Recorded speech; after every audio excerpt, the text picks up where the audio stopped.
All right, welcome in to episode 12 of D&D's two-man game. I am your host, Damon. Along with me, my good friend, my co-host, the one and only Dom. How are you on this fine, I almost said Tuesday, Monday evening, Dom? It is Monday, isn't it? It does feel like a Tuesday for some reason. I am doing very well, Damon. I've been watching some NBA preseason today, so that was pretty fun. Some Rockets and Spurs action. How are you doing today? 2-0? Wait, 2-0? 2-0? I was trying to Oh, do is 2-0, there but a it's new backwards. is there a new contender in the West that I see? Dark Horse finals. No, no. I'm doing good too. I'm doing good too. I actually wanted to do a quick shout out to Daniel, who apparently is an avid listener of the podcast. I just went to his wedding on Friday. He married Gabby, who is awesome, and he is also awesome. So I went to two awesome people's wedding, and that was really fun. So shout out and congratulations, Daniel, friend of the pod, Daniel. Friend of the pod, congratulations, Daniel and Gabby. We're very happy for you both, and we hope you are well and do well and enjoy this episode. Enjoy this episode. This episode is to you. It's Um, you. Although Daniel told me he's a Mavs fan, I know we're doing this episode and it's talking about their center, and we already kind of forecasted that last Oh yeah, episode. we did, dude, didn't we? So Ugh, well, Daniel, any Mavs fan. Hey, look, we like them all. we like Okay, them all. We like I them all. say it every time. Hey, we like them all. But someone's got to be down there. That's all I'm going to say about that. Stay tuned to see where we put Dwight Powell. Stay tuned to see where Dwight Powell falls. Yeah, I sent our not our episode, but like our podcast again, to people that I thought may have some sort of interest in listening to it, like via text or whatever. And I was like, hey, just remember this podcast exists because like the last time I did that was when we were on like episode 3, and I was like, I wonder if people like kept up with it or if they were just like, oh, this is not gonna do it. So I just like sent it and I just Yeah, said, hey, this is a reminder, like this, we're still pushing this out.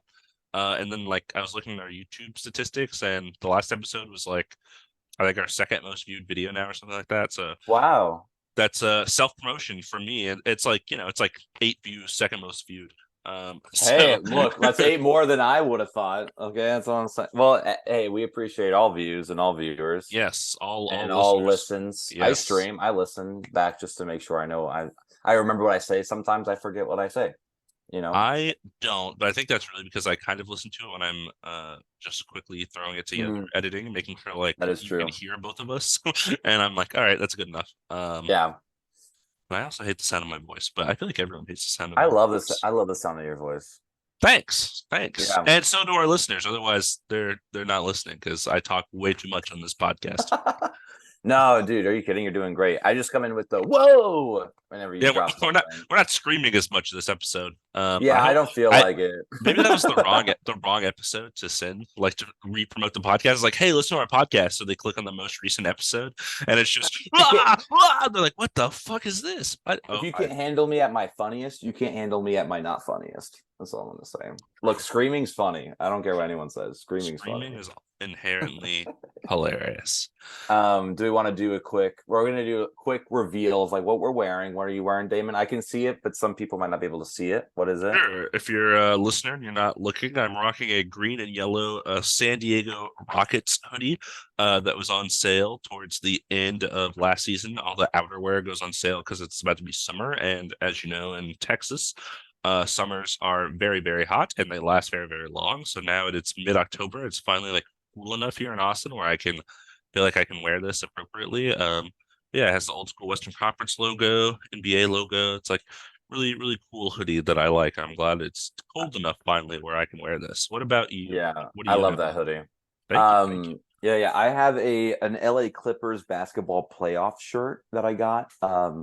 When I went to go. Oh, actually, I got this at the play-in when I saw them 2 years ago Mm, against the Pelicans when they lost. And going I to a went to go. play-in games. That's so fun. I went to go root for the Pelicans and they won. Yes. It was awesome. It was amazing. And now you have a And Clipper shirt on. and Clippers now the fan Clippers, confirmed. yeah. No, well, I'm a fan of basketball, number one. I'm not. And also I like the shirt is actually nice. Like I wish it just said LA Lakers basketball and then boom, it's a perfect shirt.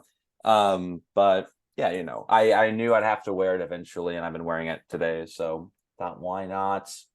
Everyone deserves some love, even the Clippers. Actually, no, I cannot wear white shirts. Not big white shirts. I know what you mean. I actually like white shirts a lot. I historically I never wore white shirts, but now I like them. Historically, I mean, like back in growing my up, back in my my mom, past. my mom wouldn't let, didn't like me buying white shirts because she's like, you're gonna get them all dirty. So then when I got in Hmm, college, I was like, I'm gonna start buying white shirts. And guess what? I didn't get them dirty. Who would have thunk? But I got hits, but shout out mom, shout out Agley. Did I say it right? Agla. It was close enough. Dang it. Um, Sorry. Nope. Never mind. I was going to say something else that was also going to be inaccurate. it's like Dom's mom. Dom's mom. Shout out Dom's mom. Yeah, and next time I wear my other, I went to the Suns Clippers game last Mm, year, game 5, I believe, and no, it was game 4 because they went up 3-1. Suns went up 3-1, and that was fun. So I might wear that shirt I got last time. Um, no spoilies. Has to be a yeah, well, you don't know surprise. what it looks like. I True. said maybe. Maybe. Who knows? I might. Wild. Hey, no. Hey, tune in next week to find out if I stick with my word. Yeah, All you right, got to watch this episode thanks for and tuning also the in. next episode. All right, that's the episode. Thanks for tuning in. Hey, I'm kidding. this Stick was the short around. reveal. The short reveal pod. All we do is come on, talk about what we're wearing, and then that's it. Yeah, and also before our next last episode we did power forward rankings, Power forwards. Yep. and I think we Little discussed a little bit preseason of action. news, a little bit of preseason, a little bit of news, Yeah. and this episode we're going to cover starting centers, ranking them. That's right. You on a read the tier title, list. maybe. We hope you did, and if you didn't, it's okay. You're listening to it right You're now. listening. That's what we're doing, just so you know. Yeah, and but we have just a few little like NBA news. Not a lot has happened Preseason. since last week. You're like a little a board that Like a goes soundboard. a Yeah. soundboard. That's you're great. I'm just here for the effects. Yeah, you're doing great. So good. And it was got a couple news things. First thing that we wanted to cover. I'm just gonna introduce it because like we know the player and he's like the Sure. only one I know, and I read this and I was very happy for him. Josh Christopher, formerly of the Houston Rockets, signs with the Jazz. Very happy for him because we liked him a lot, right? We would always see him play, and we wish he got more playing time for the Rockets, though. It was unfortunate. Yeah, I feel like, I talked about this in the pod before, because last year I went to like literally 20 Rockets games. I think this is going to be Josh Christopher's 3rd year. And he was in the same class as Shingun and Garuba. The Rockets had like 4 picks that year as Jalen Green. Yeah. And he just never had a ton of playing time. They had a lot of guards. And then, like I remember going to games and being like, why isn't Josh Christopher playing? Like, why is like Dacian Nix would be playing? And I'm like, why is that guy playing? He's not on the Rockets anymore either.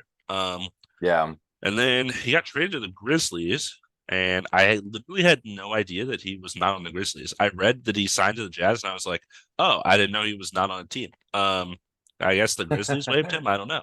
Yeah. I'm a little like hopefully he gets some run there in Utah because they just drafted Keontae George, who had a really, really good summer league, and they have Colin Sexton and Jordan Clarkson. Like they already have an abundance of guards over there. I just had it on the docket because former Rockets player that we both kind of liked. Yeah, he was a good player. I liked watching him a lot the time that he was on the floor, and yeah, I hope he gets time. It will be difficult on the Jazz, but you never know. Prove yourself, and then hope the best for him because he's a good player. And speaking of players who've been waived, you want to talk about this one? Sure. Yeah, I think we talked about it. I don't think this happened last podcast. I think we mentioned it, but we mentioned that he requested a trade. He requested a trade. Yeah, so that's what it was. Yeah, we talked about Kai Jones a little bit last podcast. He has had a weird offseason with like being, I guess, weird in the locker room of the Hornets, wanting more role, more playing time, being crazy on social media, and then he like posted on Twitter that is like, I request a trade. Here's my formal announcement. And then the Hornets just waived him. So yeah, it's like when you're a role player, essentially, you can't really do that. You don't have that power. So hopefully he lands somewhere. I think we both enjoyed watching him in the preseason. He's really athletic. UT, shout out UT. Oh, I didn't know that. Very Yeah, cool. yeah, That's former well. former Longhorn. So I liked him along the Hornets. I also, because of all the social media stuff, and I just hope that whatever he's going through or whatever attitude adjustments need to be made or anything, like I just hope he gets the help he needs, or someone gives him a chance and he works on it, because I mean he has potential. He can be a really good role player, yeah. and we saw that summer league. So we'll see about that. Next thing we want to talk about, just real quick, touch upon lightly, was some highlights or some players that have Mhm. been doing really well in the preseason. And Yes. yeah, you want to talk about the first guy? Sure. Yeah, so there's a couple of people that have kind of piqued my interest. The first of which, Julian Strother, I don't know how to say it. Brother. Of the Nuggets. I think the reason I wanted to highlight this is because he has had like 3 20+ point games and some amount of rebounds. You can go look up the stats if you really want. And is like relatively efficient and played solid enough defense. I know some people are talking about this highlight where he like I think it was against the Bulls. He like blocked somebody against the backboard and then got the rebound and kind of drove it in transition. And the reason I thought it was important is because at the beginning of last preseason, Christian Brown was kind of doing this for the Nuggets, where he was kind of like showing out in the preseason, and then he became like a pivotal part of them winning the championship, basically. Yeah. And of course, he was a rookie, and now this guy's a rookie. So, just highlighting like the Nuggets drafting him in the late first round, somebody that's probably more NBA ready than a lot of early picks that have higher upside but need more time to develop. This guy Yeah. can kind of come in and contribute right away, and I think with the departure of Bruce Brown in the offseason, they're going to need somebody like that to kind of fill that role, and maybe he can be that guy. So that's why I wanted to kind of highlight it and point it out. Yeah. Is he what position is he? Because I watched a little bit of the Nuggets Lakers, but I no, it was Nuggets Suns, but I don't remember what position is he. I think he's like a 3-4 D. Okay. Gotcha. That's what it kind of, I think he was running four when I was watching him. Um, I don't think, yeah, because I don't think he was running five. Someone else Yeah, was he's playing 6'7". So Niaji, who's the other five. Nanaji. Nanaji, yeah, he was the five, and then he had him at the four. But yeah, that game he was making those threes against the Suns. I remember watching that, and like you said, like I'm glad. I think it was very smart of the Nuggets to draft someone who is not like a really like a player to work on, like they are what they are, and they'll just get better what they are, and they'll contribute to obviously trying to win a back-to-back championship. So Right. I think that was smart on them. And I know the other player who has kind of impressed some people, mostly because he's not shying away from taking shots, is Ben Simmons. And Yeah. yeah, I watched a clip where he went to the basket, could have passed it, and he dunked. And I was like, okay, awesome. All right, we're past. I think we're past this. I think we're gonna Yeah. get through it. I think we did mention this a little bit last time too. I think you said Yeah, that exact thing last exact. time. I probably did verbatim, but it's the truth. That's what happened. People listening back to back are like, man, these guys talk about the same thing every episode. Hey, this guy's broken. Hey, fix him. He's broken. Yeah, but I'm happy for him because I think he could fit really well in the Nets, especially since they're not tanking. I mean, they have, like you said, like they have no picks, and Right. I know you want them to do not well because Rockets have their Yes. picks. Yes, I sure But do.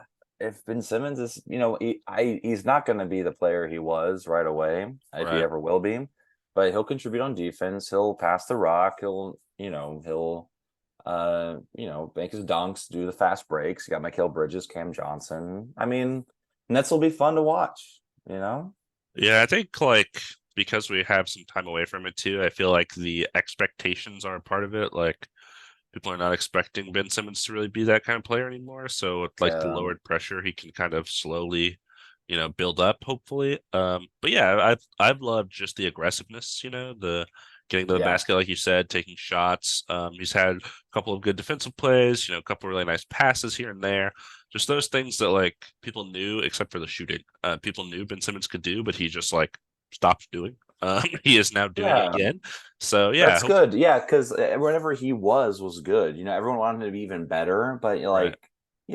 he was an all-star, right? Like he was rookie of the year. Mhm. So it's like, what he was doing was good. And yeah, I just hope he keeps up with it. And I'm excited to see like a whole season of Ben Simmons in the Nets.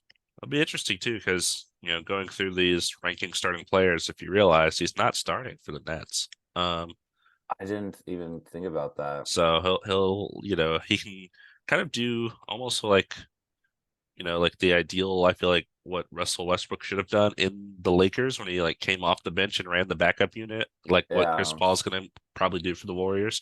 Something like you have a talented enough player that could be a starter, but coming off the bench, kind of letting him excel in that way, maybe it Yeah, works. like Malcolm Brogdon too for the Celtics. Like he's Mhm. definitely a starting material. Also, I mean, Ben Simmons, six man of the year, dark horse, Uh-oh. Who Dark horse. knows? Who knows? And the Hey, way he's average a triple playing, he's going to double. start the season as like the favorite to win that award Everyone's just gonna be super hyped on him. And I mean, it'll be good to see. for good Eh, reason. for good reason, exactly. For the And sixth year in a row.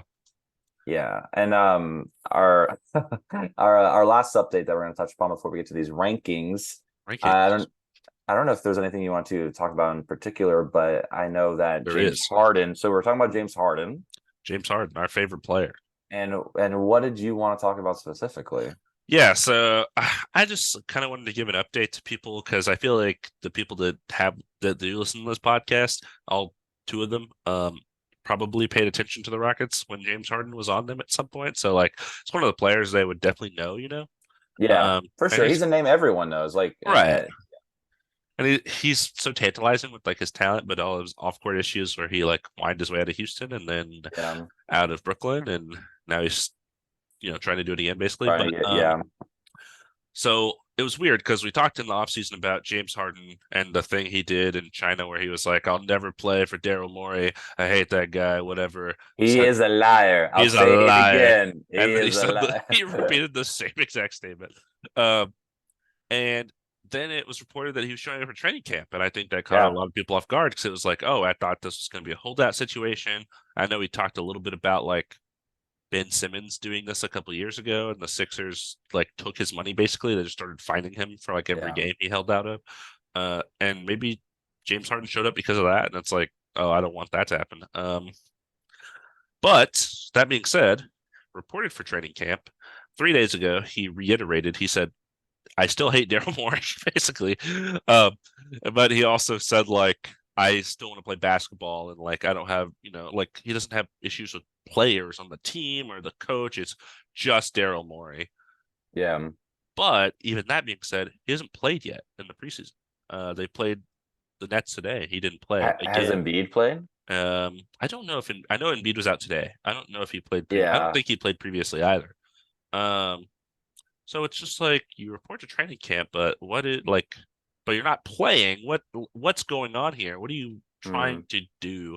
And I think the Sixers probably ideally still want to trade him, but like it's like one of those things where the value is way too low right now, so they're not gonna accept Yeah. any of the packages. I think he has to show up and play and like prove his value to get traded, but he wants to get traded before he plays. I just don't know how the situation's gonna end. Yeah. I mean, it would just work out for James if he just like let your playing do the talking, you know? Like I think that's like the one thing why I like basketball so much is that you can do that. We know You you're know, listening, James. come on, James, you're listening. You know, we're here, we're listening. Now listen to us. Like just play. Show everyone how good you can be, like that you know you are, and then someone will want you and they'll get something good in return, you know, and then everyone's gonna be happy. Like if And you're just they'll gonna pay go you. and you will get your money. If you just go and like complain like left and right, like nothing is going to change, you know, Yeah, or it's not going to be ideal. Like you're going to end up somewhere and you're not going to be happy, and the Sixers won't be happy. You'll get booed every time you're in Philadelphia. It's like you don't need that. that's already gonna happen. Even if he plays, I feel like it's already gonna happen. I feel Um, like it's possible unless he plays the season and puts his heart into it, and like, you know, I feel like as soon as he comes back, he's gonna get booed you because of think Ben the whole. Simmons still gets booed? I feel like the Probably. I don't know. I think they played in I'm Brooklyn today. I don't know though. yeah, you know, I am curious about that. I because it's so funny we're talking about Philadelphia. Like, I feel like Philadelphia is the one place where people will boo, Where but stars go to die. it's also it's so funny that that's just like the team and the place that has had the luck that they've had, Ben Simmons, James Harden, Like Yeah. you don't know, like Brooklyn, like when Kyrie comes to Brooklyn, you think they're booing? No, I doubt it. You know what I mean? Mm. Or Kevin Durant, or like I doubt it. But it's just Yeah, Philadelphia. Like I guess the track record, like they're just kind of that's the hurt. city. That's the fans. They're I know, intense, Philadelphia. and hey, I love them for it. Go Eagles, go Birds.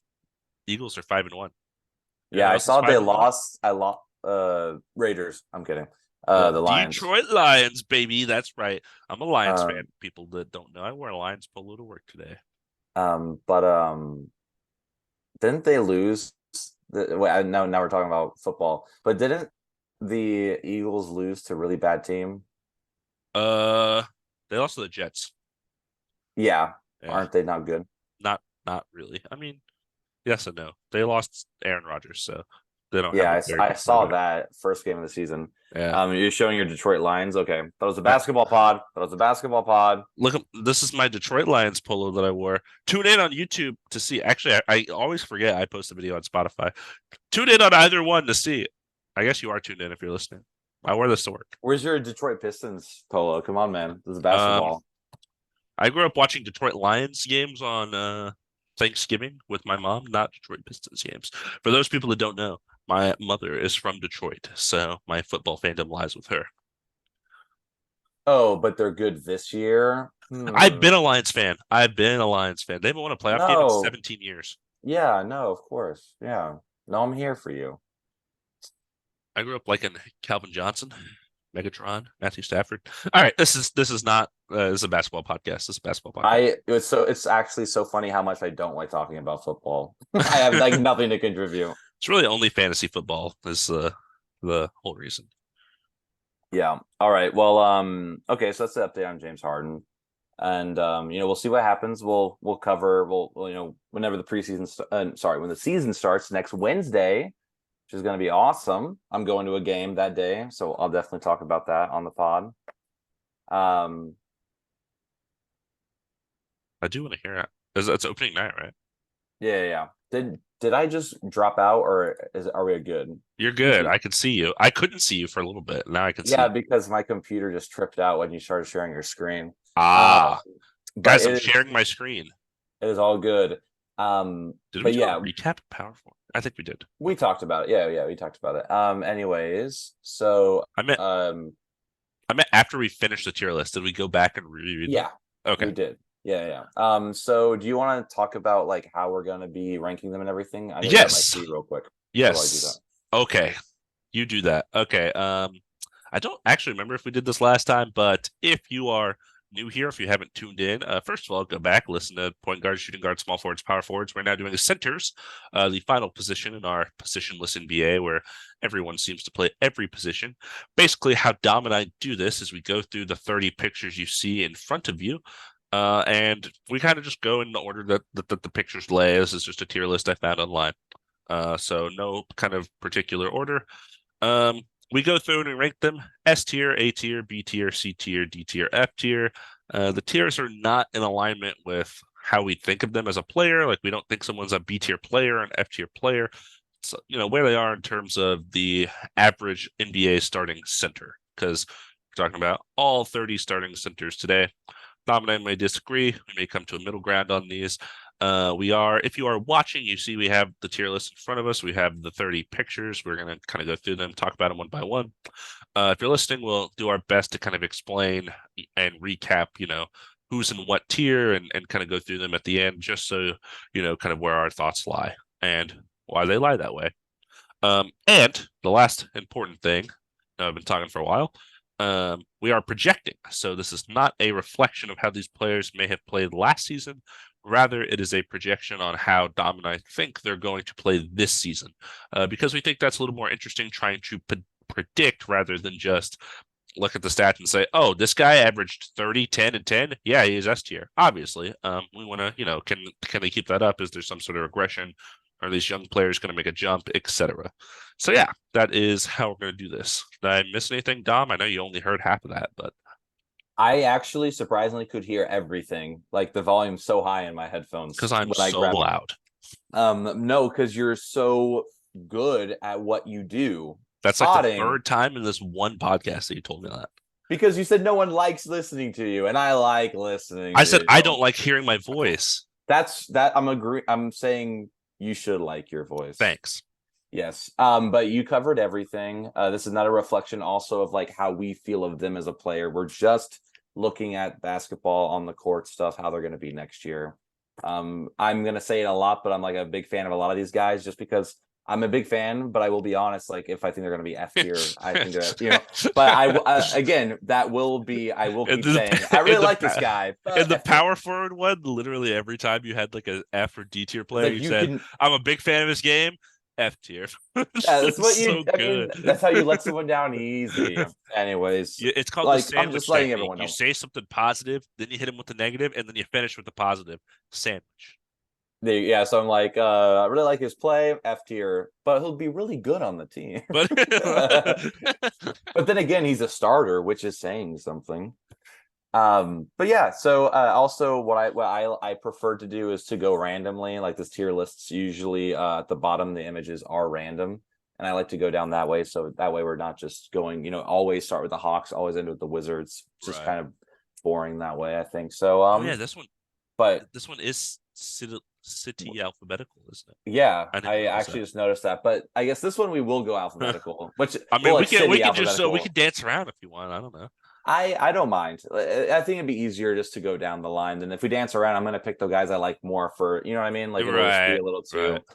So well this time we will go down alphabetically by the team. And first up, Atlanta Hawks starting five is gonna be Clint Capella. Now, Former Clint Rockets legend. Capella, former Rockers legend, shout out Clint Capella. Clint Capella is really good at what he does. He's a huge lob threat, gets the rebounds, the monster down below. But the thing I'm just waiting for them to slide in Onyeka Okongwu um, into that spot instead of Capella. And I don't know if it'll be this year, but if I'm projecting, like Clint Capella is very good at what he does, very classic center. Not as fast as he used to be or as strong, but still very solid center. And so, like, I'm looking at C tier, and then we might move him down to D. Like, I'm just trying to get a feel for the tiers. He's good at what he does. Him and Trae Young are a really good duo. I just wish maybe they were more of like a pick and roll threat, but he's more of a lob threat than that. But um, what do you think? Yeah, I really liked what you said. I was going to bring up a couple of those points myself. I think, Clint Capella a couple of years ago in that Hawks team that made the Eastern Conference Finals, his defense was really, really good. I think it was underrated. Something I'll probably say a lot because we're talking about centers. Clint Capella is a great screener. Sets really good screens for Trae Young, who obviously handles the ball a ton. He is a lob threat, not as good as he used to be because he's older now. He's not as athletic. He can't roll as fast. He can't jump quite as high. And Trae Young actually kind of incorporates a lot of floaters into his game, his pick and roll game. He like floats instead of lobbing it. He'll just shoot it as a floater instead, which is Yeah. interesting to me. But I do think with the age, Capella has regressed a bit in his defensive, metrics. And I think he's not as much of a lob threat as he probably used to be. Something I was really happy you brought up is Onyeka Okongwu. I love Onyeka Okongwu. I think he's awesome. He is like 6'9", so he's kind of small for a center, but he's, not much of a shooter, so he kind of can't really run the floor in the modern NBA. But I think he's really good. I think the issue is the Hawks have kind of been in this weird place where they're like like a low tier playoff team. So they want to put Clint out there because they want to compete. Yeah. Whereas if they were in, the situation of a team like the Rockets, who have been rebuilding for 3 years, it would be much easier for them to be like, oh, we want to play Okongwu because we're rebuilding. Um, so I feel like this could be, Clint Capella starts the season off slow. He has an injury, like a minor foot injury that keeps him out for 10 games, and the Conlu plays those 10 games and kind of starts shining, and then maybe Clint just comes off the bench for the rest of the year. I could definitely see something like that happening. And it also kind of depends on where the Hawks are and record wise and stuff. But Yeah. I do think C tier is a fine place for now. That's kind of the Yeah. baseline. It's C like, for yep, Clint. this Easy. guy, C for Clint Capella, CCC. Yeah, I feel like this is like, oh, starting center in the NBA. Yeah, this is what you're gonna get. That's Clint Capella. Yep, absolutely. Very like traditional center. Does not stretch the floor at all, but No. they don't need him to. If he was better on defense, he'd be like perfect for the Hawks. So Yeah. Taro Kongwu comes in. But will that will definitely be talked about a lot in this pod because we're big fans of him and what he does. You know who else we're big fans of? Who's that? That's 62-year-old Al Horford of the He Boston turns Celtics. 63 very soon. I'm just kidding. Former Hawks legend. Uh, just keep attaching. Former Celtics legend before he was on the Hawks, and then Celtics again. I literally forgot that he wasn't on the Celtics for a period of time. Also, he's on the Sixers. Sixers, yeah. You know who else he was on? I have no clue. He was on the Thunder. For like one Wow, he after the was. Sixers. Yeah, Yeah, I forgot. Yeah, because they bought him. I remember that. I yeah. remember. Yeah, Yeah. Al Horford, is such an interesting player because I feel like many people expecting him to regress early. I know I said 62 years old. I think Al Horford is literally like 37 or 38. Like he's old. he is. Yeah, I'll find it. But yeah, And he's like 6'9" ish. He's short for a center. He's pretty good at floor spacing. He's done that well throughout the later parts of his career, even though his jump shot is really weird. He's not a great rebounder, which is interesting. Because he's going to be out there with Porzingis, who is also not a good rebounder, even though he's above 7 feet tall. And like now that they don't have Rob Williams, they're going to be lacking in that department. Running Horford, Porzingis, Tatum is like their bigger three because none of those guys are great rebounders. That's something we forgot to mention about Clint Capella. He's a really good rebounder. yeah, I mentioned it. Oh, you did? Yep. I'm wrong. Don't listen to me. Listen only to Dom. Um, and I think Al Horford will kind of, fit in as a fine role player. I'm a little worried about the age paired with the lack of size, paired with Yeah, like going against teams, especially as we get, to the playoffs, like because he's getting so old. He used to be a really good defender, but like if he gets put in a pick and roll on the perimeter against, let's say they go against the I Heat mean, again in the playoffs. It's yeah, like you put like a Jimmy Butler Bam pick and roll, and Jimmy Butler now has Al Horford. It's like, oh God, doomed. So I yeah, feel like it's hard because I like Al Horford. I like his shooting. It's just like I feel like he's gonna have some defensive woes in his old age, and he's not a great rebounder. So like center wise, neither of those things are very good. Um, yeah. so it makes me kind of want to put him in the D tier, but I'm not sure. What do you think?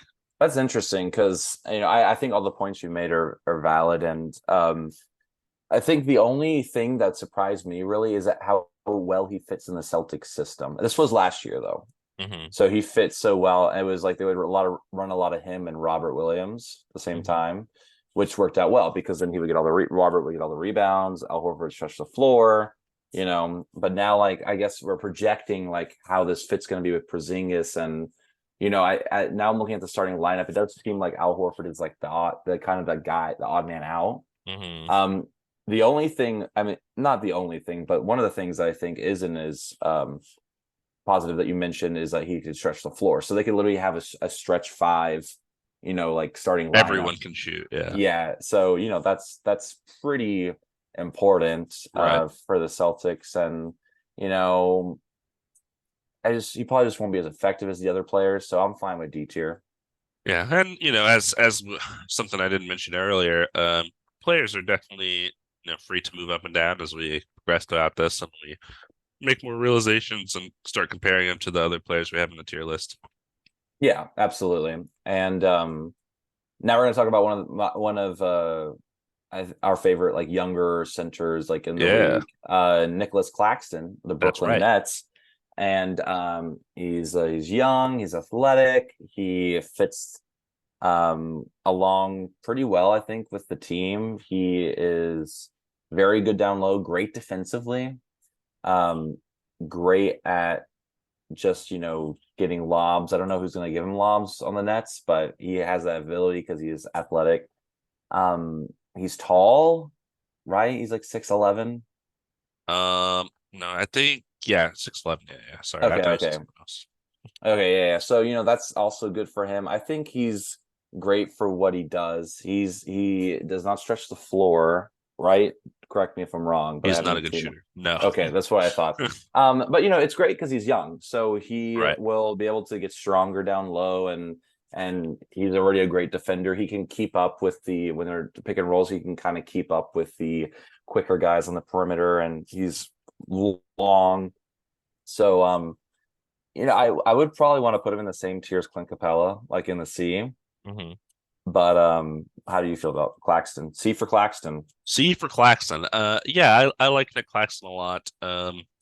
I think, if I'm not mistaken, I believe he got some all defensive nods last year. I don't remember if Yeah, he made a team, but I don't I think know he he did. was Yeah, in conversations because that's how good his defense was. Um, I feel like, comparing him to Clint Capella, it's like younger Clint Capella. Like he yeah, just does what Clint Capella used to do a little bit better than Clint Capella probably. yeah. Um, I just want to see him get stronger. Is the thing. I think yeah, he's a little like he's a little thin. skinny. Yeah, Yeah, Capella is big. He's thin. He's more of like, whereas Clint Capella, I guess his defense was more like, you can't back me down because I'm so large. yeah. Nick Claxton is like, you can back me down, but when you shoot your post hook, Almost. I'm gonna jump 2 feet in the air and block it. Yeah, So yeah, it's definitely a different style of defense. But I feel like probably a better vertical threat. Provides verticality for his team. Um, absolutely. in that way, which is good. But I'm fine with putting him for now in the same tier as Clint Capella, maybe just like above Clint Capella, Yeah, because yeah, he'll if we're projecting a little bit of growth and Clint Capella probably a little bit of regression, that's probably just how absolutely. it'll fan out. Yeah. So next we got another young guy You know who this on the is? Charlotte Hornets, Mark Williams. It is Mark Williams. Yeah. I Yeah, was yeah. wondering. You thought I didn't. You thought I I was wouldn't like, know. I did before we started. I went through each one, and in my head was like, "Do I know their names?" And I know everyone. great. That's awesome. Yeah. Yeah, Mark Williams. So, you know, we I feel like pondered when we were at Summer League a little bit about is it gonna be Mark Williams or is it gonna be Kai Jones? Well, we know Well, the answer. we got our answer. It's not gonna be Kai Jones. No, Mark Williams, God, I feel like we're only 4 in. I feel like I'm gonna say the same thing 1,000 times. Guess what? He sets screens, he rolls to the basket, he catches lobs, he plays great defense. And it's like that's what a center Centers does, are I like guess. that. That's yeah. It's like how good compared to the others, like, and how well is he going to fit? I mean, I like Mark Williams a lot because he's young and he's going to He's fit so with young. Lamelo Ball very well, and that's going to be Yeah, fun to watch. I Similar to Kai Jones. I do feel like, I think about LaMelo's game, and it's weird with centers. It's hard to measure them as individuals. I feel like they really do like like them in the team comp matters a lot. If you're not like, there's a couple of star centers we'll get to later here where it's like, oh, the team revolves around them. But a lot Right. of these guys is like, how do you fit in with your star players? Because your Yeah. star players are typically guards or wings, not centers. Absolutely. Yeah, and we've Um, mentioned that for I think it's interesting to mention that each player we've talked about so far, we have mentioned their teammates. mhm. Like maybe when we talked about Luca or we talked about Anthony Edwards, like did we mention Gobert? Did we Right. mention like so I think that's a really cool thing about being a center is that you really are in a way there for to just make your team better. Like Mhm. but like you said, we will get to star players. But yeah, Yeah. sorry, I didn't mean to interrupt, but No, you're good. You're good. Yeah. So there's a couple of star ones we'll get to, but I feel like a lot of it is like, how do you contribute to your team success rather than like your individual success? How do you pair with the other players in your team? And like, I think back to, the most recent championship winners. Obviously, the Nuggets are a little bit of an outlier with Jokic, who we'll talk yeah, about. But like, you think of the Warriors, when they had Looney, it was like defense, rebounding, and that's about it. And that's then you a think yeah, back, like even the Bucks, they have Brook Lopez. He basically does that. He could also shoot. Um, yeah. the Raptors had who did they run at center? I think they ran Surge a lot at center that year. Oh, Um, Ibaka, yeah, yeah, which basically does those things. So it's like championship teams or teams that go far in the playoffs usually have the kind of defensive or rebounding center guys, and I feel like that's what a lot of these players do. Going back to Mark Williams, I think at a young age he's doing those things pretty well already. I think he's supremely athletic for his size, which is really good. Definitely kind of like Claxton needs to get some weight on him. He's pretty skinny. yeah, yeah. Um, so his like athletic defense is good, but like you get somebody like Embiid on him, it's like, all right, you got no shot because you're just gonna get, you know, backed He's into gonna back the you wall. down. Yeah, Um, But yeah, it's like I don't know. I feel like I already want to put Mark Williams above Clint Capella because I'm projecting. Interesting. And it makes Yeah. me want to, it honestly kind of makes me want to drop Clint Capella just because I think all three of these guys do similar things defensively. Clint's a little bit stronger, probably a little smarter, whereas the other two are making more athletic based defensive Yeah. plays. But I think both of their offensive contributions are more to offer. Yeah, I'm fine with that if you want to move them. And then this is very fluid, we'll move things around how we feel like it. But What are another your so thoughts? Yeah. Oh yeah, Mark Williams. Well, in Mark Williams, everything you said, I agree with, and I'm excited to see how he does like fit in with this system. Did he play a lot with them last year? I don't remember watching the Hornets with him He on the he floor. did. The Hornets were weird because if I'm not mistaken, I think they still had Plumlee to start the year. Um, Oh yeah, I forgot so about it that. was kind of like old man center for a long time. And then I don't remember what happened. I don't know if Plumlee got traded or uh waived. I don't remember. Bought out. I no clue. But I feel like Mark Williams at some point just kind of ascended and started getting those minutes, even more than Kai Jones. And then he kind of just took over that role towards the end of the year once they were like totally in rebuild mode. They're like, all right, well, he's our young big guy. Let's just throw him out there. Yeah, I'm pretty sure the Hornets waived Plumlee and then he signed with the Clippers. Gotcha. I'm pretty sure that's what happened. Or I doubt he got bought out. I think he was on a vet minimum already. So it's so funny. I do get Zeller and Mason Plumlee confused. You know, Not you gonna said lie. that, and I was like, wasn't he on the Heat? And I Yeah. was like, no, that's Cody Zeller. Yeah, exactly. That's a different Um, guy. but yeah, I like Mark Williams. I'll definitely be watching the Hornets more this year. I'm curious to see how Brandon Miller, LaMelo, and Mark Williams and PJ Washington. I guess Miles Bridges too. Just how that all works out. Right. Um, this next guy, Chicago Bulls, Nikola Vucevic, Yes. reminds me a lot actually of Al Horford. I was going to Hmm. make that comparison, Interesting. where like he can stretch the floor, not very switchable. Is not a great defender, which is known. Definitely when you look at like the Bulls big three, Levine, DeRozan, and Vucevic, he's definitely the one that's kind of not catching headlines, not really Hmm. doing. Hmm. I think he's a very good center. I think he's good at what he does, and I think the Bulls just need to blow it up, Yeah. and he needs to Yeah. find somewhere else that he kind of fits. But we're just talking about how he's going to do next year. I mean, he's going to be solid. He's been solid. He's had good 3-point percentage. He can get rebounds all right. Not an assist guy. So I want to put him in the D tier because he reminds me a lot of Al Horford. But Interesting. why? You think he's way better? I I do. I do. So here's the thing, like when I'm comparing these two, I feel like only a couple of years ago, Vucevic was like an all-star. Um, which is so weird. But we're talking about next year. Yes, we're talking about next year. I understand that, and I understand the concerns with the Bulls roster and whatever that franchise is doing right now. Um, I feel like Vucevic has been getting like a generally bad rep for his couple years in the Bulls because they traded Wendell Carter, who is like doing really well on the Magic, and then the Yeah. pick that was Franz Wagner, um, and then the pick I think this year that was Jet Howard. Like they traded a lot for Vucevic, and he hasn't been amazing, and the whole Bulls team hasn't been amazing. But I actually feel like the second half of last year he turned it up a little bit. I think his kind of um, defense actually, I think, came back closer to normal than it's been so negative like for pretty much all of his career. I feel like he finally started getting it a little bit. And I feel like the thing he has that no one else that we've discussed so far has is the ability to create, which from a center position is not super common. Like I think Vucevic is one of the guys, compared to these other guys, it's like, we have 10 seconds on the shot clock and our play fell apart. Let's throw it to Vooch in the post, and he can probably get an okay quality shot, because that's kind of in his game. And he can Yeah. shoot as well.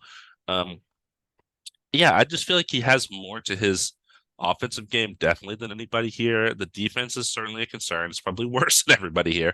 Um, and we talked about, I literally just talked about 5 minutes ago how important like a defensive rebounding center is to your championship aspirations, and Vucevic is certainly not that. Yeah, Um, when I first looked at him, I said, "Are we going to have our first B tier center?" Um, interesting. yeah. Here's the thing why I didn't put him higher than D. Because I'm looking at the other centers and I just counted in my head. I see like 13 people I think that are better than him. Mm, So it's like, interesting. so I was like, I'm projecting for next year, and I don't think he's going to be that good. Right. I don't see it. Um, we'll see if he finds a different place, and then he might turn it up. I just don't see in the environment he's in right now. Like they haven't really set him up either, I think, to flourish. Because on the Magic, he did because he was like the best player, arguably, on the Magic at the time. I know Aaron Gordon was there, but you know, Can I, um, can I read you some stats? Want some stats? sure, you're not going to convince me otherwise. Okay, here I'm gonna read two stat pages. Okay. 10 points, 6 rebounds, 3 assists on 48% from the field, 45% from three, 71% from the free throw line. Okay. Mhm. Second stats: 18 points, 11 rebounds, 3 assists, 52% from the field, 35% from three, 84% from the line. Yeah, who those two stat pages were. What do you think? I mean, I'm assuming it's Vucevic, just who we're talking about. Vucevic is one of them. Vucevic is 18, 11, 3. The other guy was Al Horford, 10, 6, 3. Actually, Al Horford shooting 45% from three last year is kind of crazy. I read that and I was like, whoa, how many attempts did he take? Hold on. That's wild. He took 5 attempts a game, shot 45%. Wow, I That's mean, crazy. Al Horford yeah. is a god. Never mind. No, I just think that if who would I rather have on my team, I'd rather have Vucevic. But the thing is, would I rather have more than half of these guys? Yes. That's all I'm saying. We can break even and call it C. I don't think he's a B tier player. That's so interesting. He might. Hey, you never Yeah. know. The thing is, what I like about this is that things change, things fluid. Like we see other players, we talk about it, move them around. You know what I mean? Like, Mhm. um, I just don't. For me, like eye test watching him, that's what I kind of got from it. This next guy, though, This next guy. Tell me about this next guy. well, the thing is, this guy is your guy. This guy is my guy. I didn't want to talk about him actually because the lights are too bright. Um, you know what that quote is from? No, what was That that? quote is from Jared Allen, the next player we're talking about. That Yes. was in response to getting demolished by the Knicks in the playoffs. Oh He my literally was God. asked by reporters and he said, "I think the lights are just too bright." And that's a crazy thing to say. So I thought it was like metaphorical. I didn't know he actually. actually said that. He said the lights are too bright. I can't. That's so He's like interesting. the pressure's on. I can't show up. So yeah, Wow. Jared Allen, who the last time we saw him play basketball was not pleasant. He was not great in the playoffs. Yeah. He was an all-star 2 years ago. Didn't get an all-star this year, but that's really just because he's like the fourth guy on the Cavs now, Donovan Mitchell. Right. Um, we he can play defense and he can rebound, and he can catch lobs. Believe it or not, Oh, that's what crazy. the center position does. When I'm looking at this list, and even though he did not great in the playoffs, he kind of got punked by Mitchell Robinson. Yeah. Which I thought was really interesting. Like Mitchell Robinson was offensive rebounding the heck out of Jared Allen's defensive rebounds. Yeah. Um, that being said, I like Jared Allen. I think he is more established than a lot of the guys like we have Claxton and Mark Williams and C tier. I think he's a little more established. Does kind of the same, similar thing. Um, Actually, like already, like looking at C tier, I kind of regret having Mark Williams here. I'm gonna plop him down to D tier. I was a Uh, little yeah, I mean, I was thinking that, but I was gonna go with what just I said, was but like, you're good. I don't think he's on par with these guys just yet. Um, Jared Allen, however, mm, it's tough. It's tough because the defense is there, the rebounding is there, The playoffs were bad. I think, you know, this can be the year where this is kind of I don't want to say like a make it or break it year, but like this is like a okay, now that you've had this really bad playoff moment, you have to come into next season strong. Yeah, Um, and the Cavs, I think if I'm not mistaken, Donovan Mitchell's on an expiring contract this year and has not signed an extension because it's Cleveland and no one wants to play in Cleveland. And unless you know, get to at least the conference finals, like that guy's probably out the door. So I feel like he and I don't know Jared Allen because I haven't seen this from him. I don't know if he's going to show up to like that occasion and come into the year strong, or if he's just kind of come in the same. Um, the Fro, we like the Fro. I don't know. I'm like it's similar to Claxton for me. He's more established than Claxton. Should he be B tier because I've seen it before? Do I think he's going to do it again? It's between like B and C for me. I could see a case for him being B tier. I could also see a case for him being below Claxton. So, anyways, what do you got? I mean, I saw Jared Allen. I thought, is this our first B tier center? So I always pick Jared Allen for my fantasy team, and he never disappoints. So during the regular season, he's very good. He's a double machine. You know what I Yeah, mean? this is now a Um, fantasy center tier list. well, it is a vehicle for us to understand the game, right? Hmm. And Jared Allen, I've seen a lot of because of that, because I not didn't accidentally get him, but I had an auto pick and I got auto picked Jared Allen. And I was like, I don't really know how I was gonna do, and he did very well. So now I just kind of always get him. But um I know I remember watching the playoffs, and yeah, he didn't show up, but he also was going against like a elite center. Like just is just same thing. He is just better, more physical, whereas Jared Allen just needs to be more physical. And I think I think the Cavs, like you said, have a lot to prove this year, and I think they're gonna do it. I have a lot of faith in the Cavs. Darius Garland is going to be going off. One of your favorites, Spide, is going to be doing great. Um, Evan Mobley, like I just feel like he is just more established than the C tier and a bit more successful than everyone in the C tier. So I'd put B tier because when's the last time? I mean, Vucevic was in the playoffs 2 years ago with the Bulls, and they, I don't know if he really showed up. I'm not going to look at the stats or anything of that, but I just Right. feel like next year I'm looking at Jared Allen's on a team that I think will make the playoffs, and I think he will do better as he should have done last year. But I'm thinking regular season mostly he will be very solid. He's going to be very good, and it's just more established than Claxton. He has like no experience, so Sure. No, I totally hear you. Yeah, the range of outcomes there was interesting for me, but I'm definitely fine with B tier for now. I think the range I of outcomes for this next player, however, is not as big. I'm sorry, were you gonna say something there? no, I was going to agree with you. I was going to say that Jared Allen, I do see like the range compared to the other ones. Like I do kind of see how it could be a B tier year for him, but I Mm. really think it's not. But this next guy, Dwight Powell's F tier next. We already spoiled the last episode.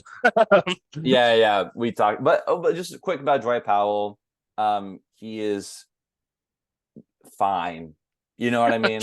And is he the best center you could have paired with Luca? Absolutely not. With Kyrie, like no. But he.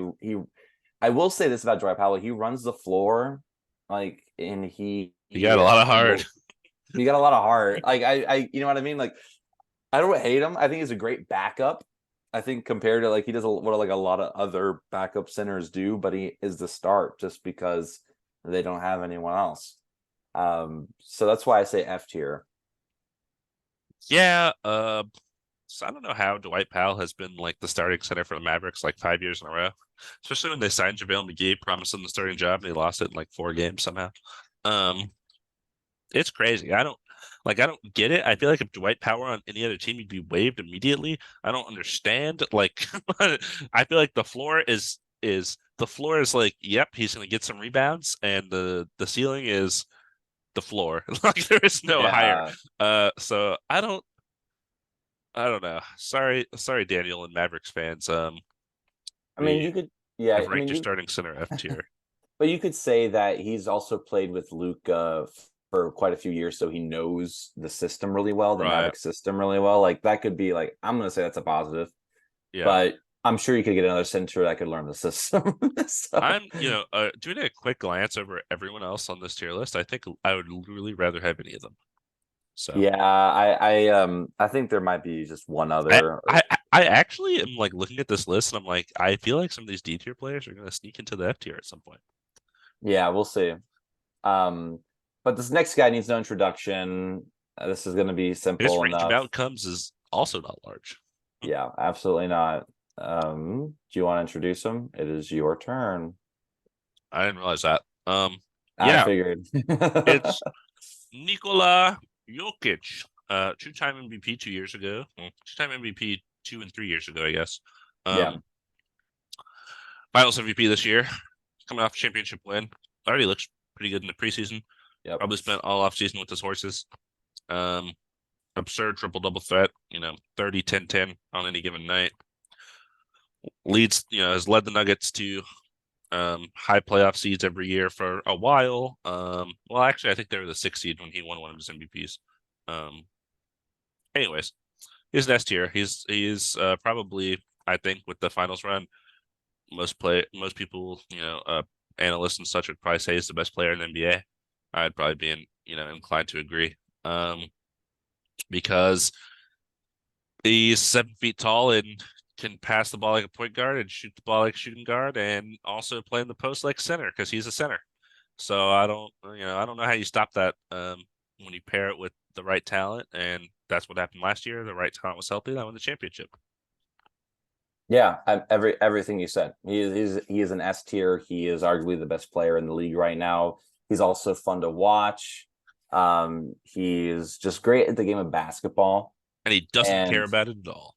which is so crazy compared to like how many other people would, love to be in that position, just eat, breathe, live basketball.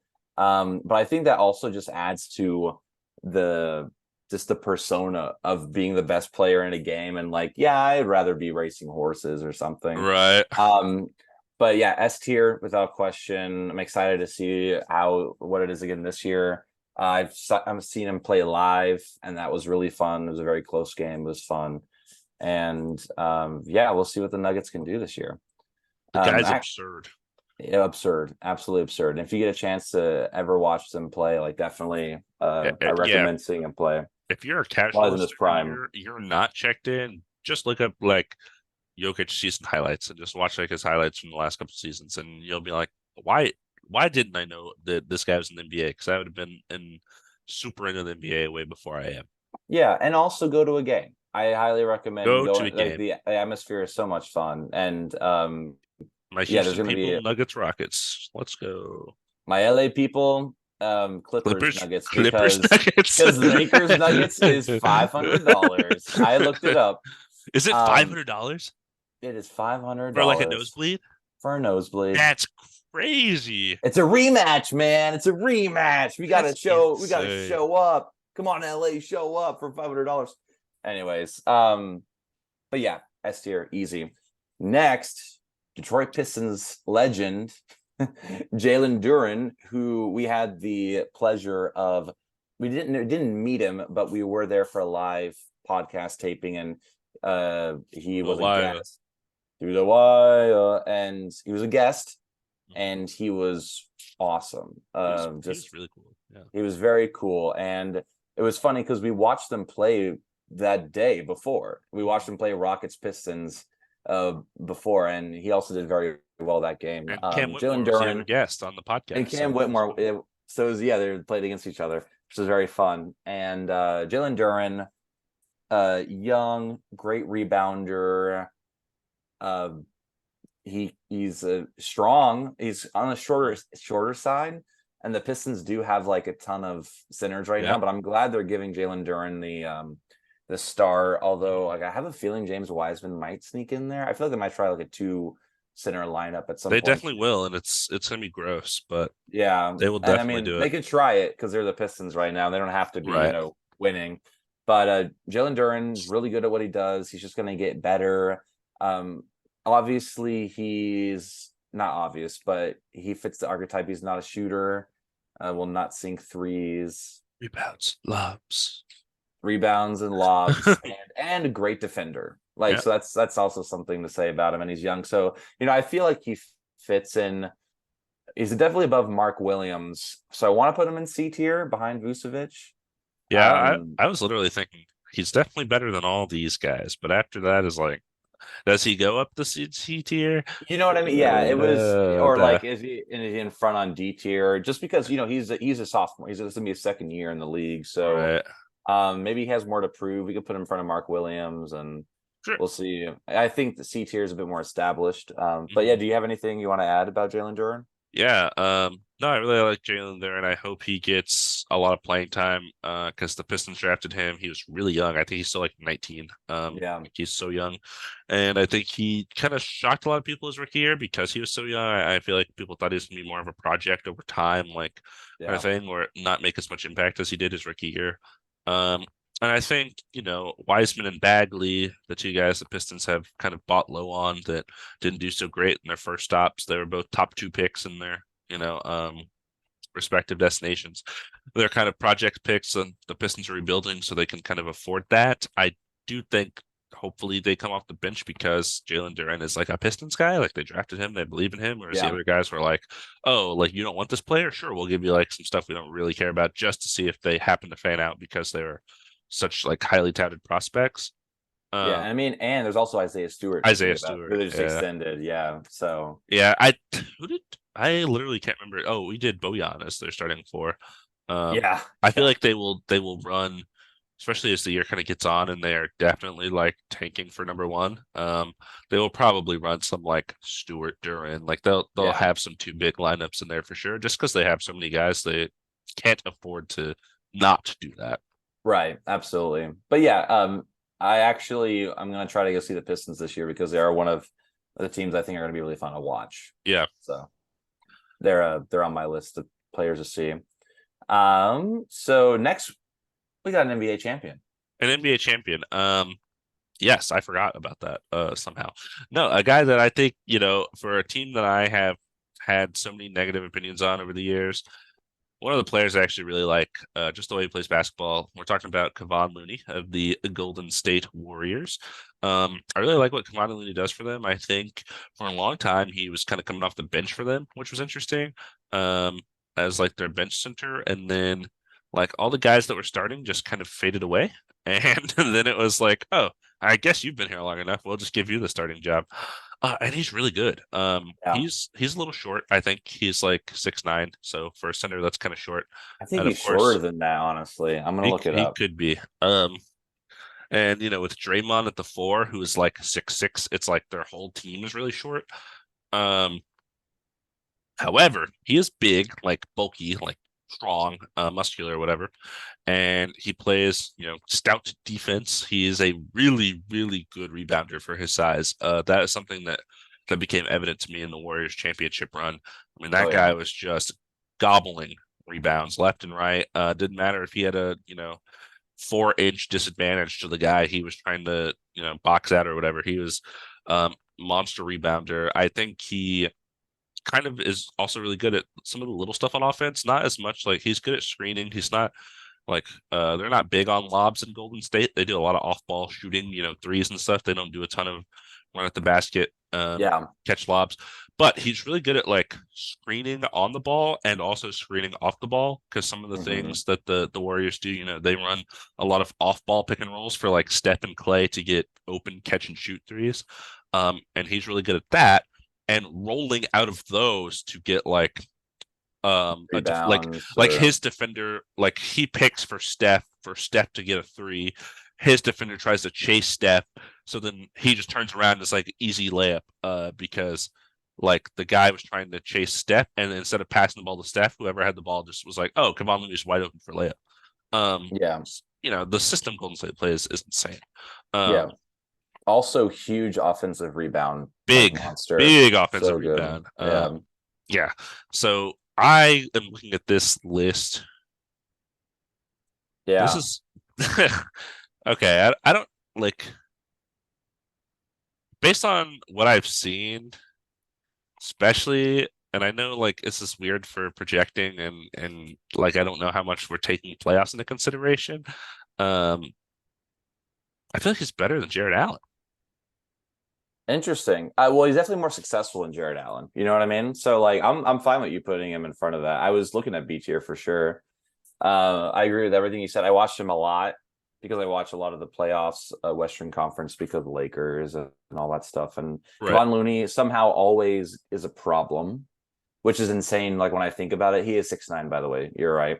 But on the court, he looks a lot shorter because he's playing with guys that are 6'11", 7 feet. Right. But I'm just amazed by how well he has great footwork to get like Mhm. boxing out and get the offensive rebound, the That defensive rebounding. great call by you on footwork. Footwork's a great word there. Oh yeah. Oh yeah. I'll watch those feet all day. Uh, And yeah, clip this Kevon. out of context. um, but yeah, Kevon Looney is a great player. Definitely my favorite Warrior player right now. Mhm. As much as I respect the hell out of all the the other guys, definitely my favorite in that respect. Also, I just found out his birthday's 3 days before mine. So, and we're the same age. So it's pretty cool. You could be Uh, Kevon Looney, is that what you're saying? I will be Kevon Looney. You Um, could be the center for the Golden State Warriors okay, I'll do it. at Fine. 5'11 and a half, I'll six do one. it. I have no idea how tall you I'm about 6 feet. I say 6 feet. are. I can box out. I got good footwork too. But you know who else has great footwork is this Who's that? next guy, Ooh, Alpern Şengün. But I want good you to talk call. about him. I want you to talk about him Oh, thank because you. Thank you you've for seen him a lot. the Absolutely. assist. Easy. Rockets center, Alperen Şengün, baby Jokic, if you will.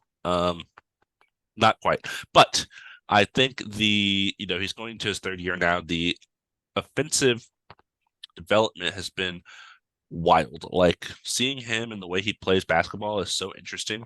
I feel like he had a lot of confidence early on in his career to take the ball and kind of run the offense. Even though we had Kevin Porter Jr., Jalen Green, other guys that are definitely ball handlers, we would also have time for like Shingun ball. Which is so weird. So he is definitely, unlike a lot of people on this list, um, he's a terrible defender. Let me just throw that out there. I went to 20 Rockets games live last year. That dude is not good at defense. He is a foul machine. He constantly like finds himself in the wrong place on defense. And like he'll get put into pick and roll, and he's like, "Wait, am I supposed to switch? Am I not supposed to switch? Oh, open points, great." So Man. that's not good. But his offense, I feel like when I kind of talked about Vucevic a little bit, and I alluded to Jokic, he can create, he can run with the ball at the top of the key, and he is an excellent passer for a center. He makes wild passes. He does these little like behind the head passes and stuff when I'm watching. And I'm like, what is going on? Why are you doing that? Sometimes I literally feel like it's for no reason. Like he could just be like normal passing. He's like, instead I'm gonna do like my arm behind my back and pass it like that, or I'm gonna throw it between my legs for no reason. Um, and that's really fun, and that is not something you see from a center. I know, like coming into the league, he played in a Turkish league, which is like a really competitive professional league. It's like second or Mm-hmm. third, after the NBA. And he's also came in really young, like he was like barely 18 or 19 when he came in. So he definitely has time to develop. I do wonder what he's going to look like this year with Fred VanVleet and Dylan Brooks, more established veterans that will definitely have the ball more. And it'll be less Shingun ball, and maybe he'll fall into more of a traditional role. Um, he did, try to pick and pop a lot last year. Not too much success from the games I went to. He is not a very good shooter. He's like he wants to be a good shooter, but he's not. So it was That's what just I like remember. Yeah, that's it's what I like remember a why lot. are you shooting? I don't understand. Um, but no, I think the offense is there. The upside is certainly there. Um, I it's going to be really weird. Probably like if I think about the Rocket season, this is like the biggest question mark for me is how does Shingun kind of fit into everything? Because I feel like when I went to Rockets games last year, the games we were close in, which was not very often, he would get benched in the fourth quarter for defensive possessions for like Bruno Fernando or Usman Garuba, whoever Mm. was on the Rockets because they just didn't trust his defense in those clutch scenarios, and then they'd call timeout, and then he'd be back in for offense. So I also feel like I saw a lot of Like he had foul trouble. Foul trouble, Like, yeah. yeah, Because he's a terrible defender, so he fouls yeah, people. So yeah, I like this year with Jock Landale coming off our bench in the center spot. I feel like he's a lot better at the kind of defensive schemes, and I don't want like Şengün to get constantly taken off the court because of his defense. yeah. It's Um, how you get better is playing through right. it. Yeah, So like it's I feel like this one for me. I know I've been talking about him for a while because it's the center for my team probably. I feel like the range of outcomes is a lot. I feel like he could have another year where he is kind of developing, but I also worry that, especially because the Rockets, their pick is protected, yeah, or I think it's top four protected, but like more likely than not, they're probably going to try to play to win some games this year. And I worry, with Fred and Dylan Brooks that he doesn't get as many minutes because they're trying to win and his defense is not lending themselves to that. Um, so like looking at this list too, it's so weird. Like thinking about him and all these other guys on here, like he's so unlike all of them. I feel. yeah, Um, but if I'm taking like player for player, even though they're like really really different players, I'd probably put him right around Jalen Durant. And like in terms of how good I think they can be and impact their team, even yeah. though it's in completely different ways. Yeah, Um, I was so yeah, thinking, I was thinking, I think because I've seen him a lot, I was gonna put him like C tier, but he's like not the backup Vucevic, seat tier. yeah, and he's not Clax, you know what I mean? Yeah. But I do, I've watched quite a bit of Şengün as well, and I like what he does, and I think every year he is better, he gets better. I Mhm. just do hope he does work on the defense side because offense is pretty good. Obviously, he can do better, and he will, but I just hope they prioritize that, like you said, Mhm. and hope he can kind of grow and learn from that. Um, but next guy is somebody that's also very good, also Longhorn alum, is Mm. Miles Turner, I forgot he Indiana went to Pacers. UT. I didn't forget for both of us. Don't UT worry. produces centers. That's all we need to. And power forwards, Kevin Durant. You're welcome. You're welcome, world. Jackson Hayes, Lakers Oh legend. yeah, yeah, Lakers legend, absolutely. And okay, so Miles Turner, uh, actually, one of my favorite centers. I would there's a huge One of your favorite centers. Must be yeah, F tier. um there were a lot of rumors like 2 years ago when the Lakers were not good that they were going to try and get Miles Turner, Buddy Hield, like trying to get that duo somehow, some way. And I really, really wanted that because I thought Miles Turner's fit with the Lakers was great. I think Miles Turner is a great basketball player. He did get injured for a bit and I think has that issue sometimes, but he's a great stretch three, great defender. Stretch three. That was a weird thing to say. Well, he's stretch five, but he shoots the three. Yes. You know I what I got mean. it. I got it after a little Yeah, bit. But when you said it, I was like, what? he stretches the floor, shoots the three. There we go. Yes. He's great defender. He Mhm. gets so many blocks, gets rebounds. He's kind of everything you want in a center and more. I think the only concern is the injury because I remember with the Pacers, wouldn't he played more than half the games, but I know he was on the bench for quite a bit of the season, and I know they weren't like trying to win. This is Mhm. after Sabonis got traded, but I know this year with like Halliburton and then Bruce Brown, Obi Toppin, like I really think they're trying for something, at least playing, and I think Miles Turner is going to be a big part of that.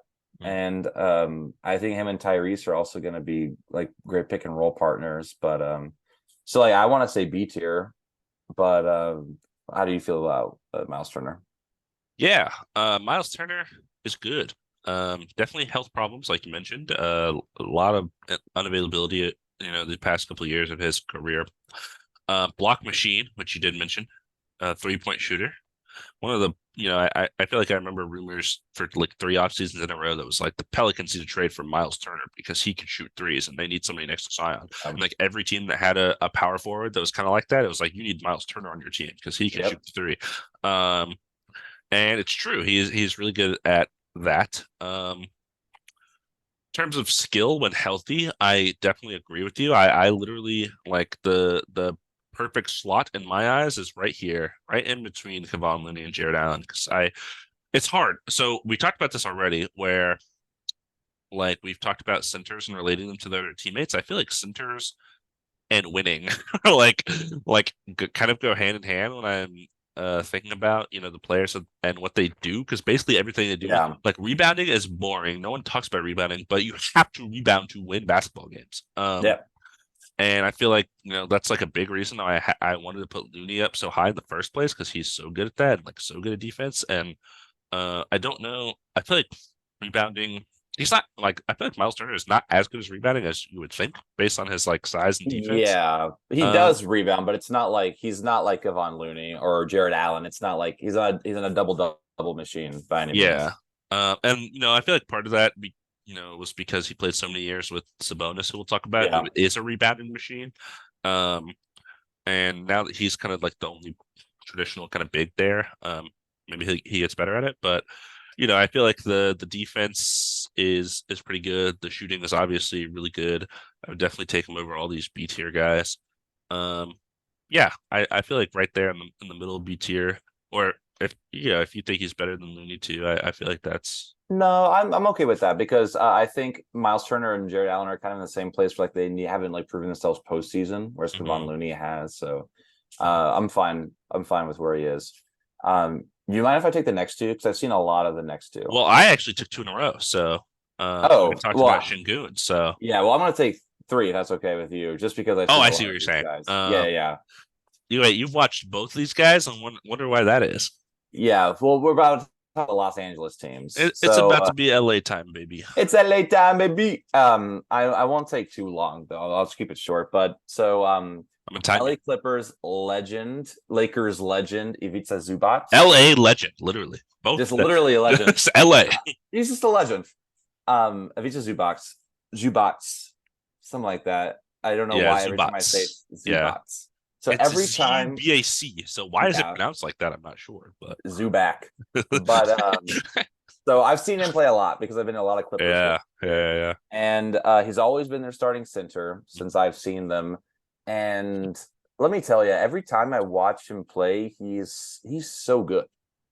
Like he really is. He's a Yes. rebounding machine. He's a great defender. Yes. He's honestly probably when Kawhi is playing, he's my favorite Clipper. But when I'm just looking at skills and everything, Right. Avita Zubac is like probably like the next best. I mean, not besides Paul George. We're not Not talking about best, that, yeah. but But like guys you yeah, like to watch. like good. And he's like he Yeah. is what he does. Like he's great defender, gets to Just rebounds, lob threat, like what we talked about. Literally he is does all of that and is like top tier so at he's a that. center, that's what you're So saying. he's a center. But I will say I think the only issue he has is that he's a little bit slow, so he Mm, can kind of get beat on the pick and roll, but he usually yes. recovers pretty well. And He he makes gets in, funny faces. he does. That's okay, and that's another perk. But the other thing is he gets in foul trouble. Mm, So because the thing is they know because he kind of camps down the bottom, so a lot of guards will just barrel and mhm. just try to draw, fouls from him and everything. And he's pretty good at not doing that, but he doesn't play as much as you'd expect because he will get fouls. But I think he's really good, and I would probably put him B tier behind Jared Allen, Mm, maybe above him, mm, but I don't know how do you feel about him? interesting. Um, I love that you started with Zubac is really good, because I feel like Zubac is so underrated. Like I feel like no He one ever is talks about underrated. Like Zubac. it's true. Um, and he's so consistent for Hmm. a team that is constantly dealing with inconsistencies in the Clippers with And injuries. Like he and does not injuries. like Right. he's hasn't been out. Yeah. He's like, all right, it's I have Paul George, Kawhi Leonard, and Zubac. Okay, actually, all those people are injured, so I have Reggie Jackson and Robert Covington and still Zubac because he's a champion. Hmm. Um, yeah, I like Zubac. You had some really good points that like when you said them, I was like, you're absolutely right. I didn't even think about that. Like, I watched him a um, lot. I'm telling you. yeah, the footwork thing, I think, especially the speed, like people blowing by him. I'm like, oh, I do remember like watching the Suns versus Clippers, and Devin Booker just blows by him on the pick and Yeah. roll because he's too slow, and then he commits a foul trying to contest from behind, like slapping his arm or something. Yep. Um, Exactly. absolutely, but like when he is kind of sitting down there, I think for some reason I'm thinking of the bubble specifically. I feel like his vertical defense is good. Like, the NBA rule where you have to just stick your hand straight up to defend. You can't Yeah, reach. I feel like he's excellent at that. Like he yeah, jumps straight up with his arms straight up. yeah, And that's like all you're allowed to do. Um, yeah, his his offensive contribution, I think, because he's such a big guy, his screen setting is probably really good. yeah. It Because he's really, so large yeah, and he can give, people like Paul George and Kawhi when they're healthy kind of room to operate. yeah. Uh, Paul George pick and roll with him and Paul George is very good. I've mhm. I've seen it many times. Yeah. Even all that said, like it's interesting. I You I just don't know if he's a B tier guy. Like I'm you thinking want to of put him like like? Oh, you think S tier? yeah, I was thinking of adding a row above S tier and just put Z tier for Zubats. Yeah, for Zubats. I mean above Nick Claxton, if that's what you feel. I You know what? Or you the think him and Claxton Claxton is hard for me. really? And because I really think about like Claxton having all defensive votes last year and Okay. being a I lot mean, younger and like going into like a new look net season, no more KD, no more Kyrie, like yeah. it's just us and we're balling. Like, Yeah, it's also kind of a make or break year for the Clippers too, but oh, not really it's been a make or Zubats. break year for 3 years for the Clippers. You do not have to remind me. I can't tell you how many times Clippers fans are like, "This is our year." I'm like, "Well, This how is many our star year. players do you have on the court right now?" So, None. hey, Answer's none. you want to put him behind Claxton? I get it. I get like because I We get we it. can we can meet in the middle. You said B tier. I said above Claxton or below Claxton. Above Claxton in the C tier. That's the middle. Yeah, yeah. C for Zubac. Yeah, exactly. All right, and the next guy, next LA team, my team, the Los Angeles Lakers. His team, he owns them. I own them. I am Genie Bus. So, Anthony Davis. Hmm. So much So I can tantalizing. say, but I'm not going to. Oh, Just you know what I mean? Just because there's this time and it's not worth going on a huge tangent. But I will did you say say this: this I guy's think name was? Anthony Davis. Oh, I only know him as Street Clothes. Sorry. Go ahead. You That's not funny. That's not funny, man.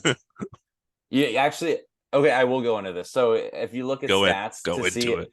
what's so funny is you call them street clothes or like people call them like oh what usually they call him like injury prone or whatever. Like he's almost on the ground. Yeah, he's almost on the ground. But the thing is, he's played more games than Kawhi or Paul George or Mm. most any of these like star players. Like he's played.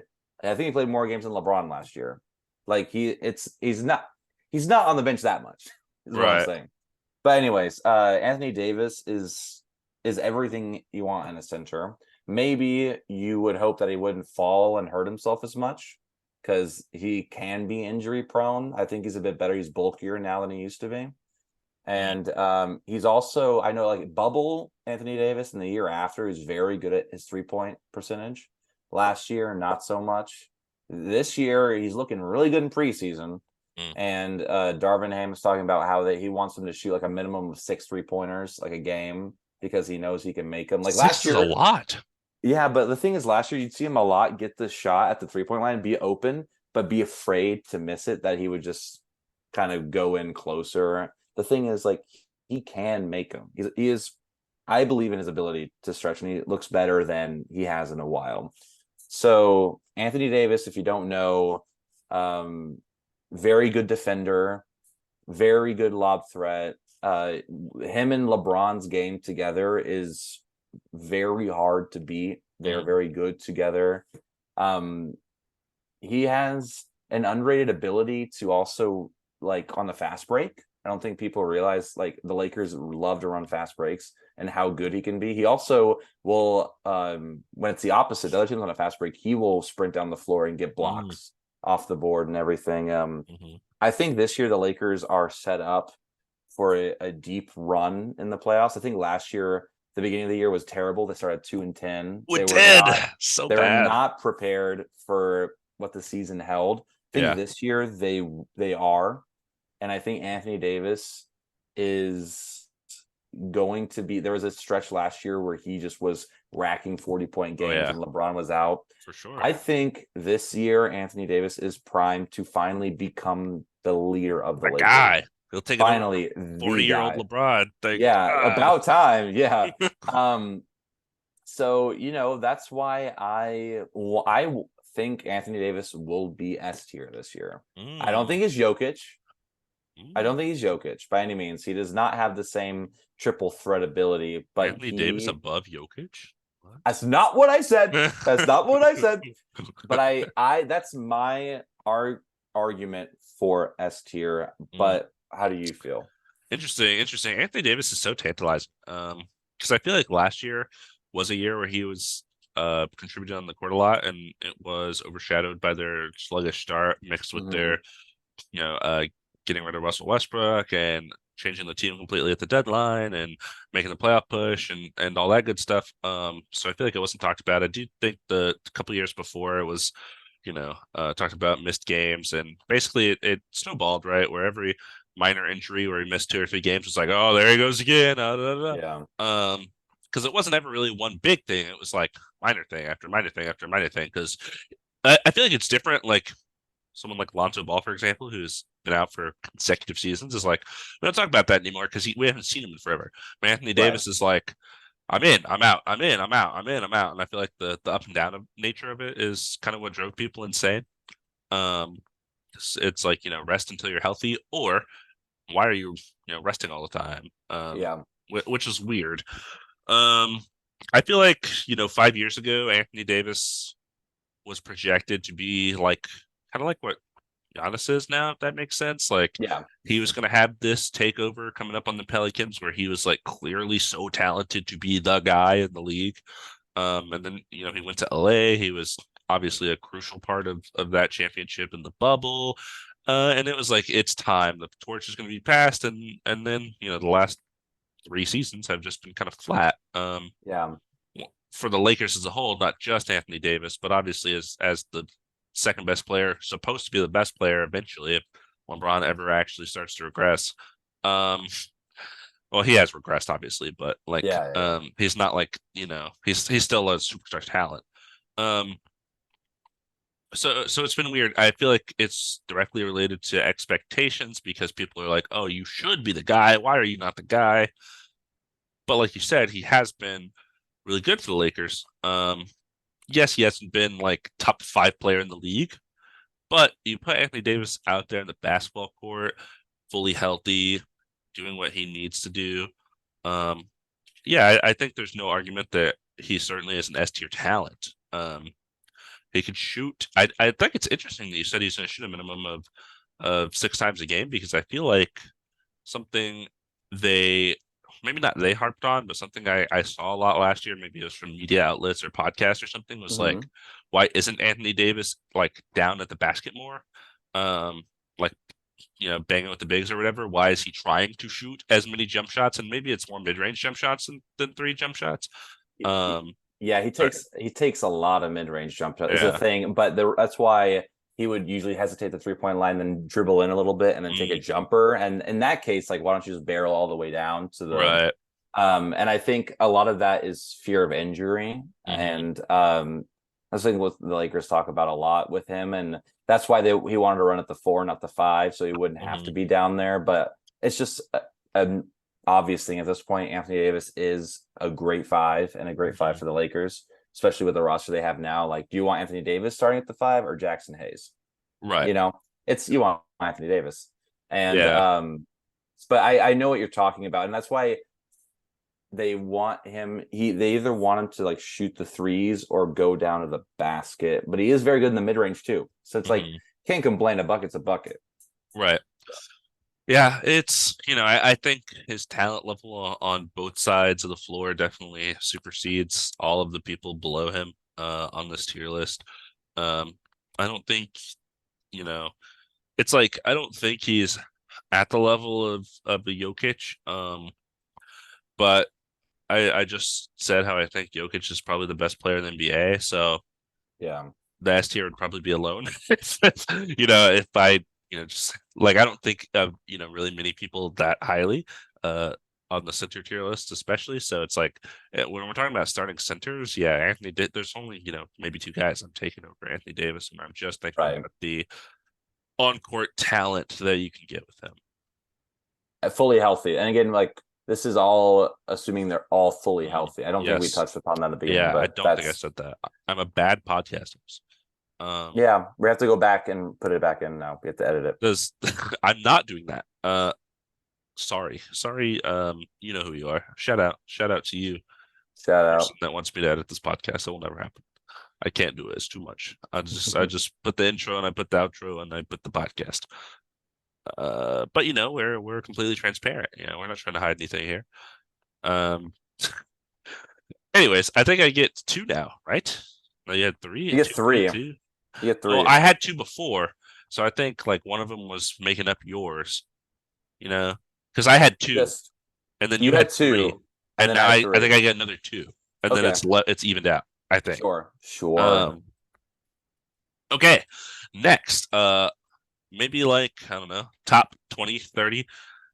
30 is way too many. Top 20 favorite of mine in the NBA, like really. From my Thunder days, I love Steven Adams. I think Steven Adams is awesome. He is like the best screen setter in the NBA, which is such a random thing to say, but that guy is massive and extremely strong. And if you ask any NBA player who the strongest person in the NBA is, most of them say Steven Adams because they felt it. They walked into a Steven Adams screen or something. And it's so funny though because he's also like the nicest guy in the NBA. Like he's such a Yeah. good teammate, and like I feel like any sort of like brawls or anything that happened on a team Steven Adams was in, he gets in there and gets his guy out. He's like, all right, I'm gonna get my guy out of trouble. And like if the anyone else on the other team is trying to like push, he's like, no. And they're like, oh, you're Steven Adams, so never mind. It's so funny. But Steven Adams, something that's really underrated about him, he like we talked about Looney, he's a really good offensive rebounder. Which is a big skill to have. And I think, obviously he was out for the playoffs. I think the Grizzlies could have really used him. I think that would have really helped their chances because they ran a lot of Jaren Jackson Jr. at the five, who of Mm. course is a lot skinnier, gets into foul trouble a lot, which we talked about last pod. So having someone like Steven Adams to complement Jaren Jackson Jr. I think really helps because Jaren can, space the floor and play good defense, whereas Steven Adams can kind of box out and like he can box out and not worry about the rebound. Because Jaren Jackson might get the rebound because he's also so tall. Although Jaren Jackson's not a great rebounder himself. So like their combo at the big position is interesting. Because Jaren Jackson Jr. plays like a five, like he plays like a Miles Turner, similar to that role. But then they also have Steven Adams. So it's weird. He's a good screen setter, he's a good rebounder. He's not a great defender, interestingly enough. He's big and strong and a big Yeah. presence, but he's not super athletic. He doesn't jump super high or anything. He's just like kind of in the way. Um, but I think I think he's good for the Grizzlies. I looking at the list, it's tough. It's tough because I feel like he's not super comparable to a lot of these guys. I would say, I don't know, like above the Capella in the D tier. Oh, interesting. Okay. The I way you're said all this talking stuff about about how I him, like Steven Adams, and yeah, then I'm like, here he is, the you're D doing tier. the sandwich thing that I was doing. I was worried you were gonna be like, oh, like I think he's like B tier, A tier. I've never been super high on Steven Adams. Then again, I don't think I've seen a lot of him because he has been out so much. At least from what I see when I watch the Grizzlies. I like what he does for the team. I thought it was crazy that they traded Valanciunas for Steven Adams. I thought Yeah, that made no sense. But I mean, both teams like they found success in their own ways. yeah. So, It seems like they both needed to do for the other team like what they were doing for their team. I don't know. It was weird. yeah, it was a weird trade, and I didn't love it, but it's fine now. Everybody has been doing well, and yeah, I'm fine with sticking him right there, just because like I just don't see how his ceiling won't be higher than like Jalen Duren or Mark Hmm. Williams, right? But he's going to be doing his job and be doing it very well. So yeah, I'm cool with that. All right. Next, Idris Bam Adebayo. Um, Bam is really good at basketball. Yeah, The Heat yeah, have. I was listening to something the other day. I think the Heat have made three of the last four conference finals, and two of the last four finals, and they were like that Jimmy Butler airballed three away from another finals appearance that one year, yeah, where he shot that three in Game 7 and just had run out of steam, so he just completely whiffed it. Um, anyways, Bam, I think aside from Jimmy, Bam is the second best player on that team after Jimmy. I think it's been pretty clear for years. I think, um, interestingly enough, he's also undersized. I think he's like 6'9", which I feel yeah, like that's like the sixth time in this podcast I've said one of these guys is 6'9". Um, but his versatility, I think, is really, really important. Because he holds down the center position for them. He's athletic enough and vertical enough that he can contest bigger guys. He's strong enough where like he can't just get bullied by, you know, bigger guys, like in not in a tall way, but like a bulkier way. Um, and he's fast enough where I think he can kind of get around screens and switch if needed. Or I think he does a good job of kind of like, I don't even know how to describe this, but like if you run a pick and roll and Bam is the center and he can go under and watch the center and the ball carrier and like make the decision on who he needs to go to quick enough that he doesn't have to like decide immediately. Like yeah, he can be in the middle and it's like, okay, you're about to pass it to the guy rolling, so I can back up. Or oh, you're about to shoot, so I can jump up. Because he's quick enough to do either. Um, which is really important. And a lot of guys that we've talked about so far are, big and slow footed, where I think Bam is the opposite, where he's like very fast for a center. He can guard, yeah, the other team's best guard for a possession on the perimeter and like not get killed, which is, really good for a center.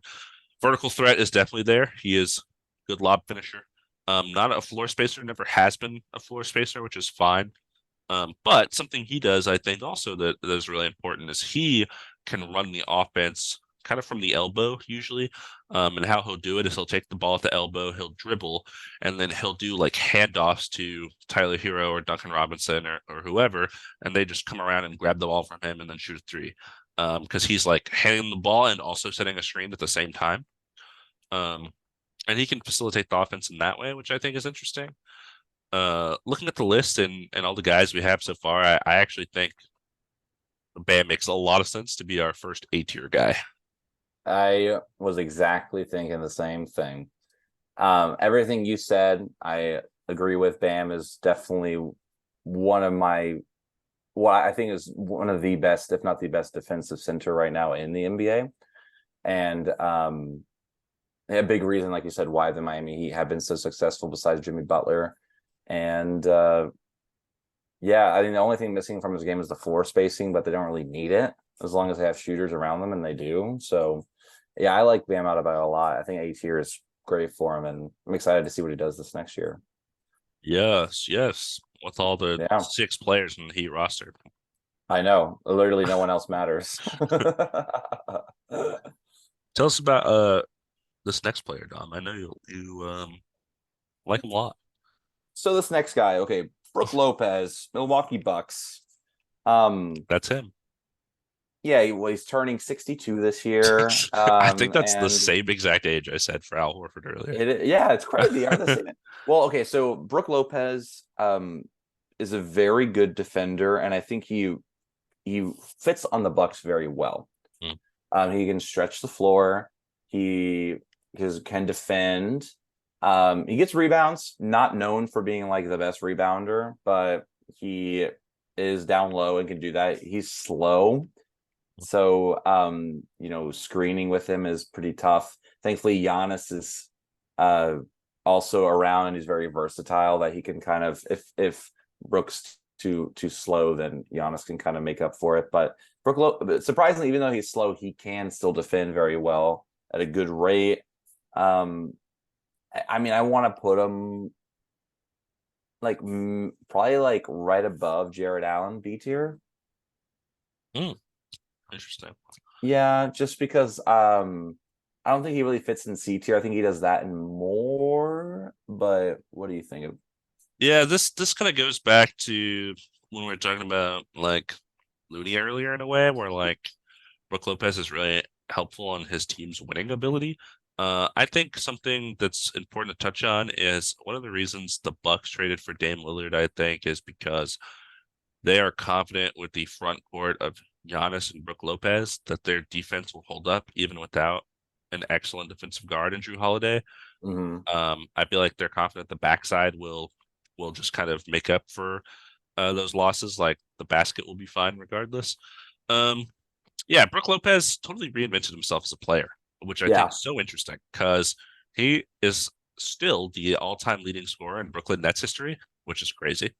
Um, that is crazy. Wow. you didn't know that?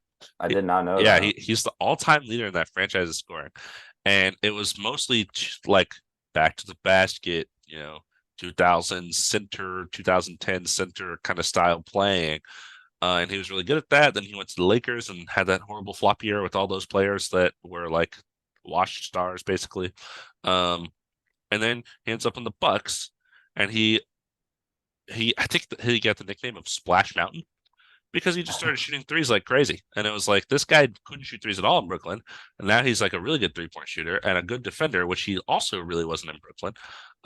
So he like just totally flipped his game around. And I think there are times and moments where you could see some of those like flashes, like if for some reason you need Brook Lopez to get you some points because he has a mismatch or something, like he can do it.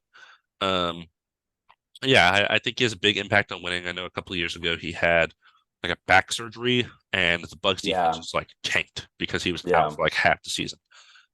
Even with Giannis, who won like Defensive Player of the year before that.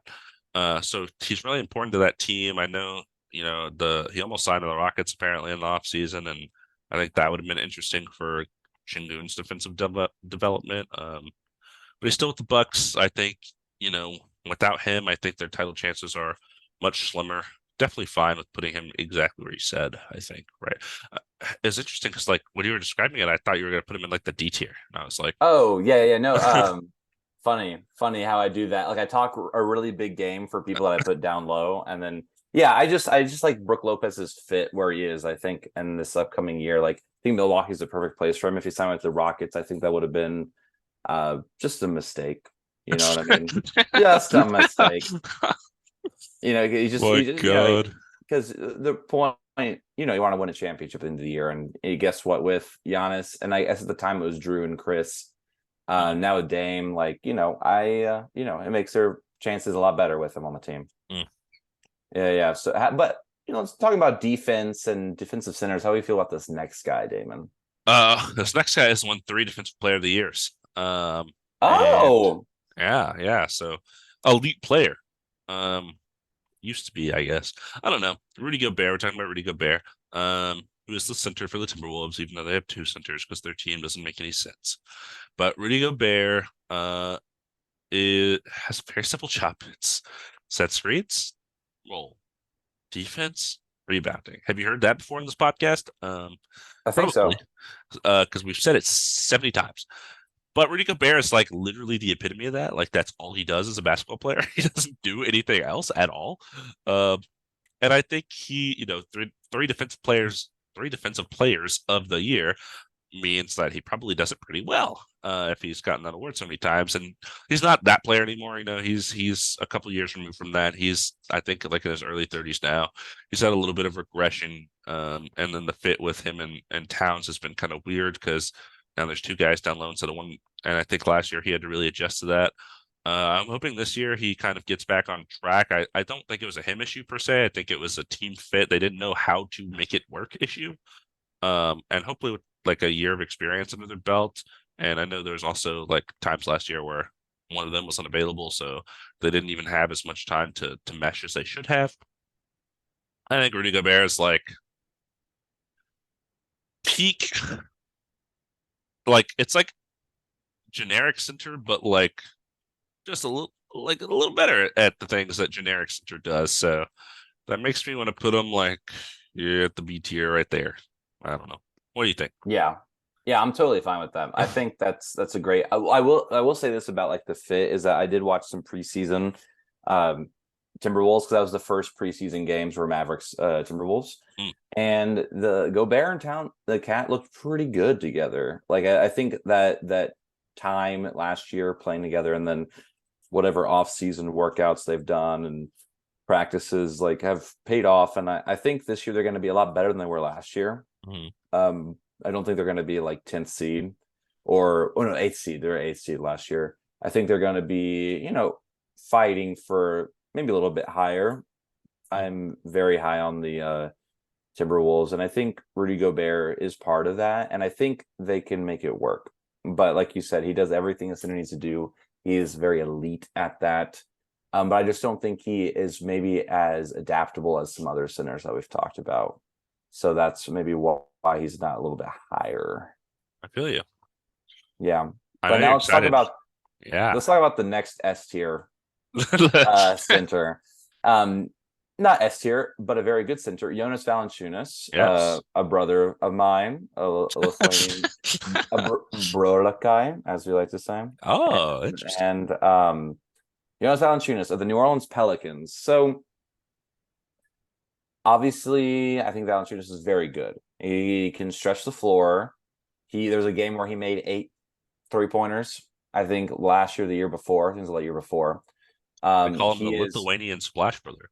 There you go. He is a bruiser down low. He is very strong. He battles down low. He gets rebounds. He's a double threat. And I think there's been a little bit of regression since he went to the Pelicans on the Grizzlies. I think he was A tier. He was superb. He was just so good. And he fit with John Morant so well. That's why I thought that trade was very weird. But like I said, it's kind of worked out. Pelicans have been doing well. And I just don't think he has the best fit on the Pelicans. I think he's a little too slow for their offense, what they want to run with like CJ, Brent, BI, and Zion if he's healthy and plays, which I hope he is. But that being said, Valanciunas is a very good basketball player. And I mean, it's tough because like he's probably not the best defender either. He's not known for like getting blocks or steals and things like that. But he is good at defense. So I mean, maybe I would put him like C tier at the front of C tier. Okay. Just because I don't think like I think everyone else above him has like kind of proven themselves a bit more. He's kind of like a Miles Turner, but slower, and everyone else is a lot better defensively. So how do you feel about him? Yeah, I will say this. There are times when I watch the Pelicans, especially in like the play-in and the playoffs, where they give the ball to Valanciunas and he has whatever, against the Suns. I remember it was 8 against they play the Timberwolves in the play-in. They played the Lakers in the play-in last year. Lakers. No. Timberwolves played the Lakers. Pelicans played.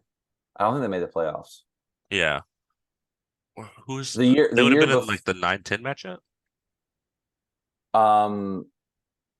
Yeah, I think they played the Timberwolves after because no, because it was Thunder Timberwolves after that Yes, for the Thunder. 8th seed. So I Thunder, think Thunder. Pelicans were 10th seed. I think Pelicans were Yes. 10th seed. Yeah, Okay. Thunder beat the Um, Pelicans. Thunder beat the Pelicans. got it. That's what it was. Yes, I watch him play against teams like that, and it like it was literally like I feel like there were possessions where they gave the ball to Valanciunas in the post, back down, spin move, layup, easy.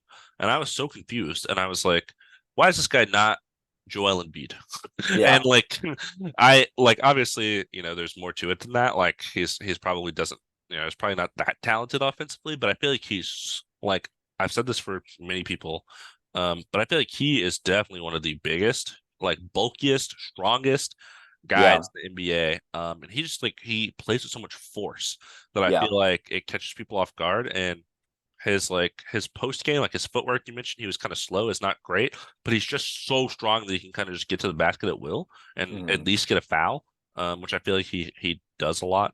Just like kind of forces the defender to foul him because they have no other way to stop him from scoring. yeah, Um, he can't stretch the floor. He has like not that much volume, I think. I know you mentioned yeah, one game with 8 threes, but like I think average wise, I think he only averaged like 2 threes a game or something. Like yeah. this It isn't a is. ton, but he Yeah, can. Which is I probably playing with Zion, like you want your center to be able to shoot a little bit because Zion doesn't shoot yeah, very much. Um, I think he's really good. He's a really, really good rebounder as well. Um, Yeah. it's hard. I'm looking because you said the front of C tier. I definitely think he's better than all the C tier players, but I don't. It's tough. I feel like he's better than at least Rudy Gobert in my eyes, but I'm um, fine with. I didn't want to put him too high because I didn't want to be like I'm being biased. Because like yeah. if we're being honest, I want to put him in A tier, but like Whoa, I you don't know know what I if mean. he's that good. You know exactly. That's why I'm like It's I like am. I think he's better than I Jared Allen. I feel like Brooke Lopez has shown more. Brooke, Like Brooke or let's say Lopez is such a successive role team. player, you know. Yeah, um, he definitely can't isn't like a star or anything like Brooke that. Lopez is Whereas so good at defense, though. yeah, Is Kevon exactly. Looney way too high on this tier list? I don't know, like is Kevon Looney the fourth best center in the NBA so far? That's crazy. We can We're gonna reevaluate. have to edit because we're more than halfway through, and Dwight Powell's the only F tier center still. I know, no, I know. Don't worry. I've noticed. Don't worry. We're gonna figure this out. Okay. But all Um, right. Yeah. Who's Onwards next? to the guy that punked Jared Allen in the playoffs, Mitchell Robinson. Mitchell Robinson's so weird because I remember watching Mitchell Robinson like his rookie year, I think. And I remember this one play. I'm 100% certain I've shown you this play, and you may know what I'm talking about. I know exactly what you're talking about. It's a, I don't remember who it is. There's a guy shooting a three. Yeah. Mitchell Robinson's next to the basket, and he takes one step and jumps and blocks a three. And I'm like, that doesn't make any sense to me. How is that even possible? Like, that's at least 20 feet of ground you just covered in one step and a jump.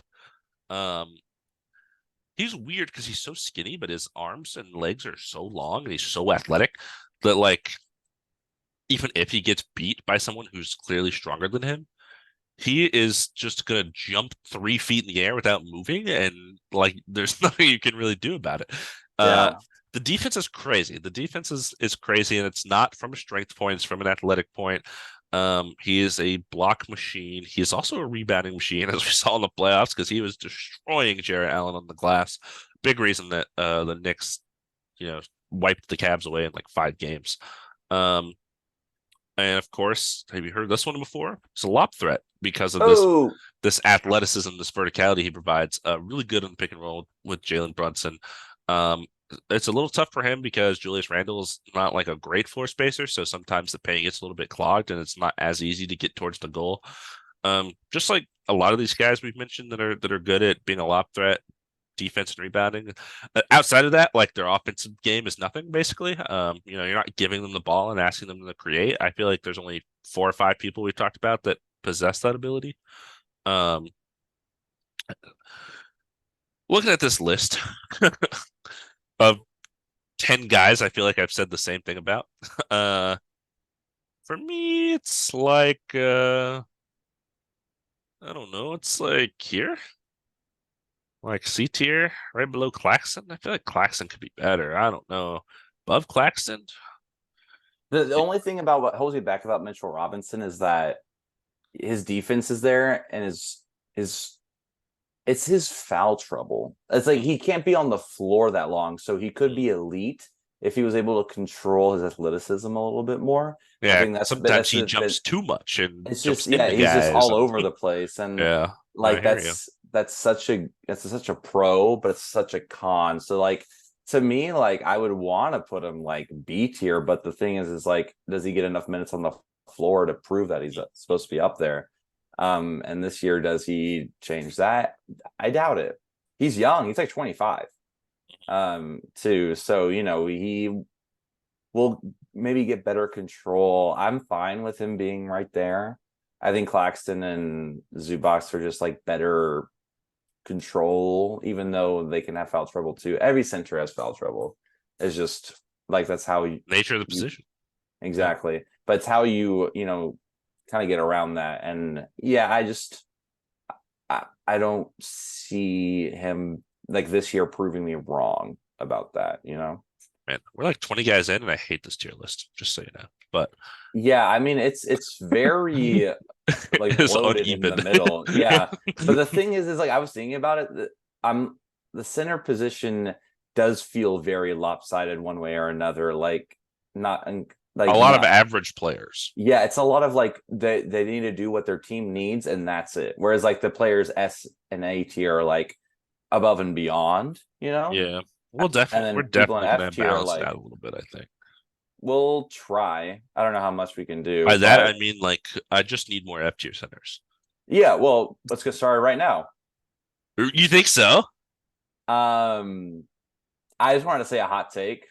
I don't know. So this is okay. We're talking about Chet Holmgren. Chet. He's going to be a this is his rookie year, which is weird to me because he was a rookie last year, but he just Right, didn't play at all. right. So he's going to be a rookie this year. He looked very good in the preseason So games that good. I saw, and he is just so tall and he can make shots. Like, I mean, like what else do you want? He's very skinny. So like I have some He's so skinny. reservations about that, like just his durability on the court. And Hey, can he play defense? you know what? He can play defense. Is Does he he a lob rebound? threat? Is he a rebound? So he does all of that. And he's gonna be a rookie. I think he has a lot to prove, but he hasn't proved anything yet. Sure, So I'm looking at this tier list and I kind of want to put him like, okay, so we're projecting how he's going to do this year. sure. It's his first year. Maybe he's a rookie of the year contender, maybe not. I I think think so. I think he Scoot will and be. Wimby are up there. But on the Thunder, who's going to try to be contending. I mean, I guess on the back of C tier, maybe above Mm. Shingun. Mm. Just projecting. Yeah, that makes sense actually. Yeah, like that's kind of tough, but I think that looks pretty good to me. I hate this picture of Chet. It looks terrible. His head looks so tiny. It was um, taken last year, I'm pretty sure. It looks like it was last year's. Oh, this is all last year's photos. Now that I realize it. yeah, yeah. We don't see our updated fresh faces. Yeah, Chet's is an interesting one. He missed his whole rookie year because of an injury. That's something to worry about with the big skinny guys. He is very skinny and very tall. Um, his defense again is not a strength thing. It's a I'm tall and my arms are 8 feet long, so I'm just gonna happen like it's like unexpected. Even though people in the Yeah. NBA are gonna play against it, it's still like, oh, like against 90% of the guys in the NBA, this move works. But against this guy, he has that extra bit of reach that not everyone else has, and then he blocks me, and I'm so confused because I'm like, I swear I got past you, and it's like, you did. My arms are just 2 feet longer than everybody else's, so I caught up. So like that's kind of how his defense works, I feel. And yeah, I feel like the Thunder. I feel like this is definitely the year they're going to really like last year they made the plan, but I feel like this year, like if you told me the Thunder finishes like the 6th seed, I'd be like, wow, okay, that's a little surprising, but like not super surprising. Yeah. Because I feel like, with Shea being like we ranked him as an S tier player, and some of the role players I think we really like for them. And I think Chet has to be a big part of that. Starting at the center, he's young. They have Jalen Williams, not J Dub, who we talked about last time, other Right. Jalen Williams, who kind of started at center for them a lot last year. So they don't have I feel like a ton of things behind him. So I feel like he kind of has to step up to the plate right away. And, you know, hopefully he does. Yeah. How do you feel this next guy? This next guy. Yeah, this next guy's interesting. Wendell Carter of the Atlanta Magic. I feel like he got traded for and immediately became better than Vucevic. I was so confused. I was like, how did this Yeah. happen? Um, I don't know like what happened to the Bulls for him to not do this. And then you know what the thing is about Wendell Carter? He's 6'9". Like like so many other guys. Oh man. Um, no, he's interesting. He wasn't really a floor spacer in Chicago. He's kind of become that a little bit in Orlando. I think he's developed a little bit of an outside shot, which is nice. Yeah. Um, and I think that's kind of the reason he ran center is because he couldn't shoot, because he wasn't tall enough really to be center, but he couldn't shoot. So I was like, yeah, I guess you're a center. Um, yeah, I think he's been pretty good for that team. I think he's had a couple of under the radar seasons because it's Orlando and they've been rebuilding, Yeah. so no one really talks about them. And when they do talk about them, now it's about number one overall pick Paolo, and Franz Wagner has been so good. Like he kind of just falls under the radar. Um, there's not a ton to say, and I know like I'm looking at the time, I'm like, oh my God, how long have we been recording this podcast? Actually, it's only been like 2 hours, I guess, because we started right around 9:50, I think. So it hasn't been super long, but we still have so many guys to talk about. Um, Exactly. Yeah. so like I'm looking at C tier, and I think he's better than all the people there, probably. Um, I think his ceiling is higher than everyone on C tier, you know? Well, Yeah, maybe not Chet, but like I just don't. but I for we this, don't know just for what the it next looks year like. jump. Yeah, exactly. Yeah, Um, I'd probably put him like above Rudy, above Rudy. maybe. Okay, You disagree? sure. You hate it? No, I don't have. I haven't watched a lot of Orlando Magic because again, just not like a team I just have not watched at all. Really, I will this year though. I think they're very intriguing, and also their throwback jerseys are very cool. So, big fan of those. Um, but yeah, no, I like Wendell Carter a lot for the Magic. I think he fits their timeline, and um, he's been doing good there, and I'm excited to see what they do. This next guy is going to be really easy Yeah. to reigning MVP, Joel Embiid, Philadelphia 76ers. I think is S tier. I kind of want to say that Anthony Davis is going to be better than him Mm, this year. I Um, knew you were gonna do that. yeah, but the thing about it is like I don't feel Embiid pushes whenever I watch him play, and correct me if I'm wrong, then I don't know what it looks like to you. It doesn't look like he's putting in as much effort as maybe some of these other centers are. So like I'm just a little like maybe it's his regular season, and then postseason comes around. Um, but we do have to take that into account, right? Like how successful they are in the postseason, and if James Harden doesn't make 50 points, they lose a game. It's like, Right. what are you doing? You're the MVP. Well, what? Okay, Joel Embiid, great shooter, great at drawing fouls, gets rebounds, could be a better defender, but he is just an elite offensive machine. Mhm. So that's why he got MVP last year, and I'm glad he did. He was always in talks. It was going to be him or Jokic, and then Giannis is like those three. I just think that Anthony Davis provides more on the defensive end and is more of an anchor, whereas like I don't know, Embiid's S tier for sure, but like placement wise, I just think Anthony Davis is going to be better. But what do you Hmm. think? Here's my counter. My Sure. counter is James Harden. Does he play? Does he not play? If he plays, how good is he? If he's not very good or doesn't play, how much of that workload becomes Joel Embiid's? Yeah. Um, that's the part that, worries me a bit, I guess. I mean, like I don't want to spend too much time on placement. I like when we put Anthony Davis here, I was like, I'm just gonna put Embiid after him. I just know what he is. I literally thought it in my head. I was like, I know it's gonna happen, and I was like, oh, it's so hard because this guy just won MVP. You can put him And second. It's fine. Put him second. The world knows that I would put Anthony Davis above him, and that's here, fine. the thing is, like, you know this. It's not like I like Joel Embiid. Like, I I'm know. like, Yeah, yeah, yeah. No, I'm no, like, no, no, no. I get it. And like his I game, don't like the way he plays basketball, but it's successful. yeah, Um, I feel like his defense is fine, especially because like you think about their front court is him and Tobias Harris. It's like, and I guess PJ Tucker, who is 6'5". So it's like I feel like he is probably doing something back there for them to not get scored on all the time, yeah, because that is not great around him. So yeah, I mean, it doesn't. Again, it doesn't. Oh my God, what did I just do? I went out of presentation mode. All right, I'm back. I thought I ruined everything. I would have been so sad. yeah. Um, Me too. yeah, I'll just plop him an S Put here. put him in front of AD. It's okay. It's okay. The world knows what I believe. It's okay. We're gonna But save all these and come back to it and argue again. oh, I I don't can't wait. remember the other ones. I'll have to listen to the podcast. I know Darius Garland. I think it was Darius Garland, Jamal Murray. It was that, and also Austin Reeves and Tyler Hero. Mm. And then we just stopped doing it. We stopped Yeah, and having. then we stopped agreeing, and then we started agreeing on everything. Um, Well, how do you feel about this next guy? next guy, hot take.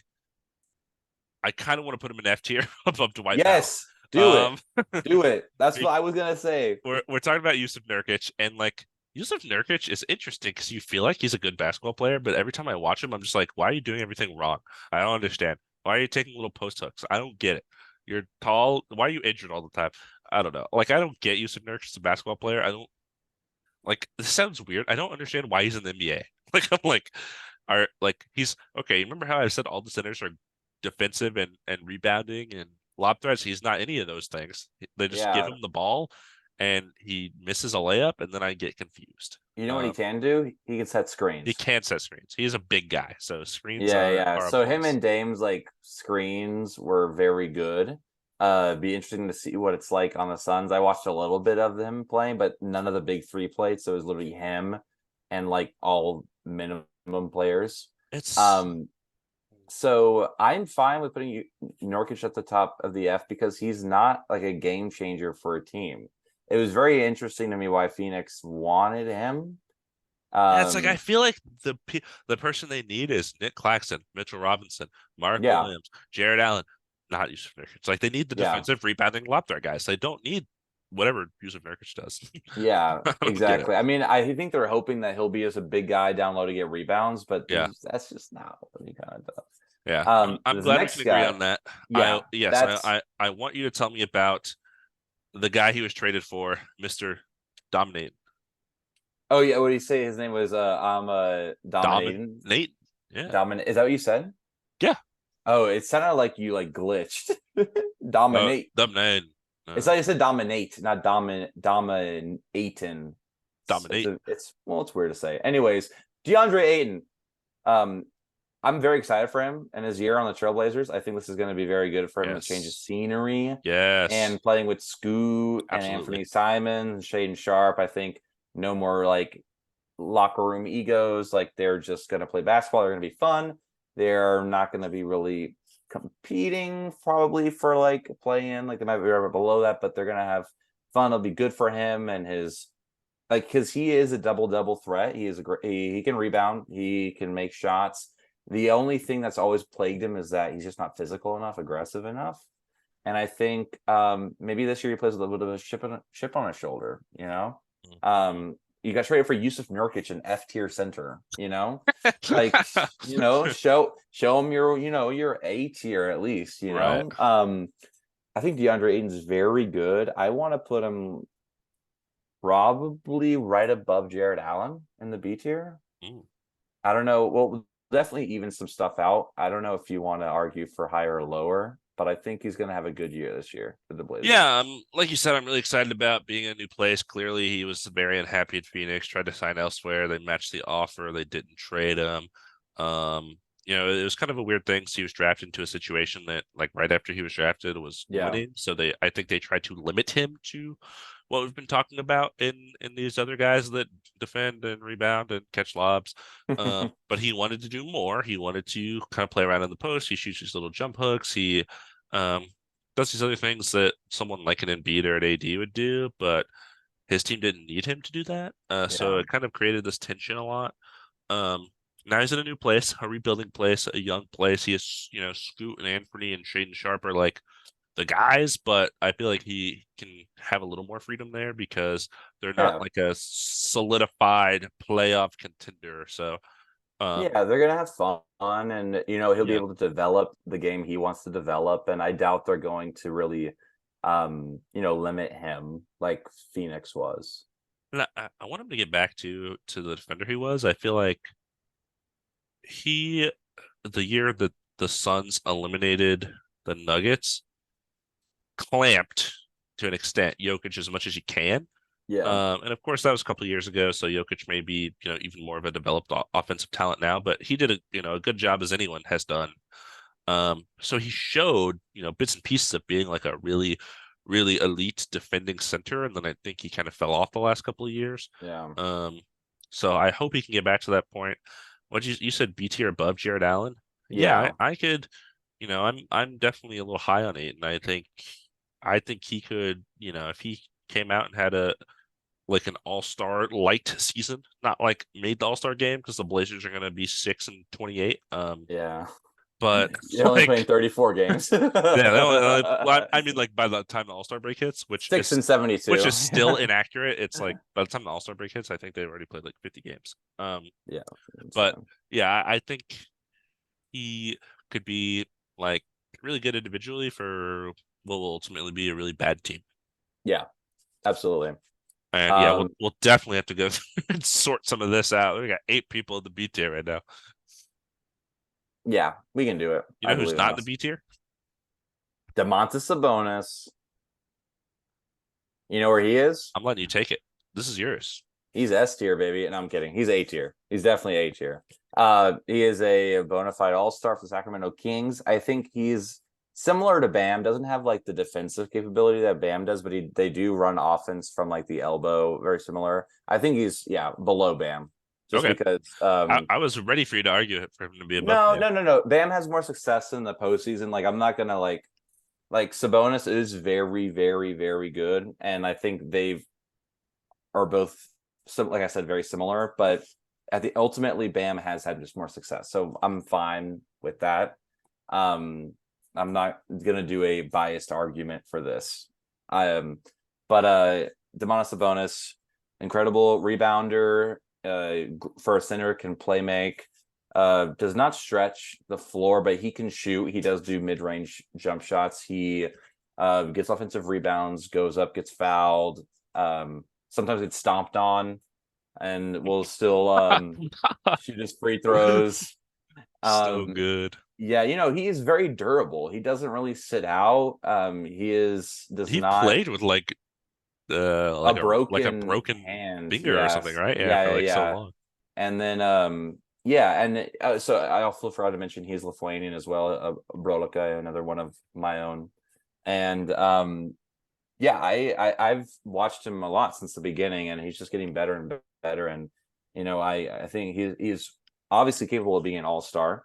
Sacramento Kings are obviously capable of being the third seed in the West, and I think this year people are gonna be ready for them, so they won't probably be as good, but he will still be a very good center, one of the best in the league. Top five, I think Right now he's so. 5, so Yeah, no, I think he's a top five center in the league, and not much more I can say. I'm excited to see what they do. So he's really fun to watch too. yeah, I can't remember if he made All NBA team, All NBA third team behind Jokic and Embiid. I literally can't remember because I think AD missed too much time and Yeah, then it would have been between him and Bam. I will say he'll never make it again because now All NBA is positionless. So right. goodbye. It's gonna be 20 point guards this year. Um, Yeah, it's crazy. so yeah, I think this A tier right behind Bam is the perfect slot. I think you said a lot of good things. Facilitating, definitely an underrated part of his game. He is a rebounding monster. He is so good at rebounding. I don't know how. He's listed as 7'1", which I think is crazy because there's no way Demontis Sabonis is 7'1". He's like 6'11". Yeah, yeah, no, he's definitely like 6'11. So I was like, that's a crazy listing. Yeah, I think his offensive game is definitely among the best out of all the centers. I think his defense can leave a little desired, but he definitely makes up for it with his rebounding for sure. Absolutely, yeah. You're supposed to wear his jersey today. Remember I that? wasn't I? Don't Yeah. worry, I'll wear it when we talk about the playoffs and when they're like the We talk about finals. the Western Conference Finals, yeah. Yeah. When it's Lakers versus Still, Kings. still Oh haven't my repeated god. something all the way until then. That'd be crazy. um, but yeah, you want to take these next two? Sure. Let's try to. It's midnight. Let's try to make. Yeah. Let's try to make These it. guys, these guys, not a lot to say. Sorry, guys, if Let's, you've been listening, thank you so much. But I have to wake up in 8 hours. So, Zach Collins. I like Zach Collins. I think his career was rough for the Blazers. I believe he was picked number 10 in that draft, and he had a lot of injury problems early on in his career. Kind of fell out of mhm. favor. The Blazers were contending or not contending, but making the second round in the playoffs basically every year. Yeah, So he kind of fell out of favor. Got a new shot in San Antonio. I think he's been really good there. I'm glad he's going to start alongside Wimby, because I think that will take some of the pressure off of being a big, like you yeah, mentioned earlier with Anthony Davis. Wimby is 5 pounds, so that'll be good to have somebody like Zach Collins there, to do kind of more of the dirty work, so you don't injure your, super hyped prospect. Um, Looking at the list we have, oh man, that's tough. Zach Collins was pretty good last year. he also looked good in the game I watched today too. He made a couple. They made like two threes. It Yeah, was he can pretty space. He can wild. space. Yeah, Uh, Here, I don't know. C tier after Vucevic, or after in between Vucevic and Chet. That's where I put him. oh, it's my screen glitched. I did not see him. Okay, okay. I don't know. It's You want to put him hard. that high? Interesting. I think Uh, Zach Collins is pretty good. I haven't seen a lot. I saw what I saw today was very good, and I'm fine. I mean, I'm fine with that. I just don't know enough to argue anything else. So Yeah, I mean, like once you kind of get down to this tier, it's like yeah, they're all the same player. Um, Speaking of the same player, Jakob Poeltl, literally, yep. former Spur, like Zach Collins is now, traded to the Former Raptors. Raptor too. Former Raptor, current Raptor, Jakob Poeltl. Um, Guess what he does? He defends and he rebounds. He doesn't. He's not really a lob threat. He doesn't fit that part of it. Yeah, just But not vertical. uh, Yeah, the other two he does, and he does an okay job of. Yeah, I mean he is fine. I don't even know where to put this guy here above Clint Capella in the D tier. I don't know. I don't know where to put yeah. him. I'm No, like, yeah. I mean, that's all he I'm cool. does. Yeah, no, I'm cool with that. Oh, Next we're we gonna got. we're gonna have so much reorganization. I don't know. I'm so tired, but okay. Let's keep on. Let's just finish these last two. So, you again, thanks for listening all the way through. We appreciate it. Sorry, we've said Um, defense, rebounding, and lob threat 1,800 well, times guess in this guess what podcast. this guy does? Walker Kessler of the Utah Jazz. What I Does like he about defend? him, yeah, Sorry, go ahead. yeah, no, he averaged like 2 blocks, I think, when he was starting. He was like in defensive player of the year conversation. He was like Yeah. Oh, as a you asking rookie. if he defends? Yeah, yeah. Yeah. No, he was very good. Walker Kessler, it's like 7-1. He's like tall Oh, and um saw him at summer league. and young. Yeah, we saw him in summer league Third supporting, in which rookie is of the very year, cool. I think. Yeah, I think so. After Jaden Williams, Hmm. Jalen Williams, yeah. But yeah. So Walker Kessler, I like a lot because he's young. So he does a lot of what these people do, and he's young. So like his He ceiling, can get like better. imagine Whoa. he could probably be like the next Gobert. Is kind of how I kind of see him. Hey, what team was Gobert on before the Timberwolves? Guess what? The Utah Jazz. Hey, what team's Um, Walker Kessler on? he's on the Utah Jazz. You Oh, guessed okay. it. So, if I'm projecting like how good he's going to be this year, Utah Jazz are retooling. They're trying to figure out their identity. He's going to be a part of that. He's young and he fits timeline like Keontae George, which is cool. And these younger guys on the Jazz. I'm kind of high on him, but I'm like, I don't know where to slip him in here. I'm like, I guess I could see him like above Zach Collins, which is so funny to say. But I'm like looking at everybody, and it's kind of where I want to put him. What if I told you that I think Walker Kessler is going to be better than everyone in the C tier? I would believe that too. I would want to put, but look at B tier, man. That's what I'm saying. But then C tier is loaded. It's just like that's what I'm saying. Like I think Walker Kessler is his Okay, ceiling is like let B tier. let's pause. Let's pause for 1 second. Let's go from the bottom. Dwight Powell, worst starting center in the NBA. Yeah, Agreed? yeah, Great. Yusuf Nurkic. I am looking at Clint Capella and Al Horford, and I'm wondering why Clint Capella is not below Al Horford. I agree. But I also don't think And he's I F want Clint tier. Capella to be in the F tier. I don't think he's F tier. Okay. He's So you not think that bad. these two are just the worst by far. Well, I was actually gonna put. We haven't talked about the very last guy on the Wizards. Dude, I like Daniel Gafford. I Uh, was gonna. The thing is, I seen him a little bit, and he doesn't impress me. he defends and he rebounds. Oh my! Oh, let me guess. But so like, I was probably gonna put Daniel Gafford F tier, but I'm sure you're gonna argue something different. But I wanted to finish talking about these last two, and then we can kind of walk it through. Okay. I feel like that makes sense. If you didn't see, Damon just put Walker Kessler in S tier. You could, God, you want to put him at the front of C tier? Just put him at the front of C tier, and then this we'll is kind of so evaluate. hard. And then Why Daniel do we have Gafford, 8 players in B and C tier? because that's the center position, man. Like the thing is, like I don't know if I'm going to argue for anything more than that Remember when we did a 5 per for like the point guards? That was crazy. because it also How do we even made do that? sense, but it made sense. Like I don't know, this I don't doesn't know. make a lot of We did sense. make De'Aaron Fox an S tier point guard, which was a little interesting. Yeah, but I could also see it for this year. Whereas, like, anyways, just Daniel Gafford. Tell me about Daniel Gafford. Yeah, he plays for the Wizards. He was a backup in the Bulls, got traded to the Wizards, became the starter somehow. He defends and he rebounds, and he's like 6'9". He's the seventh guy at 6'9".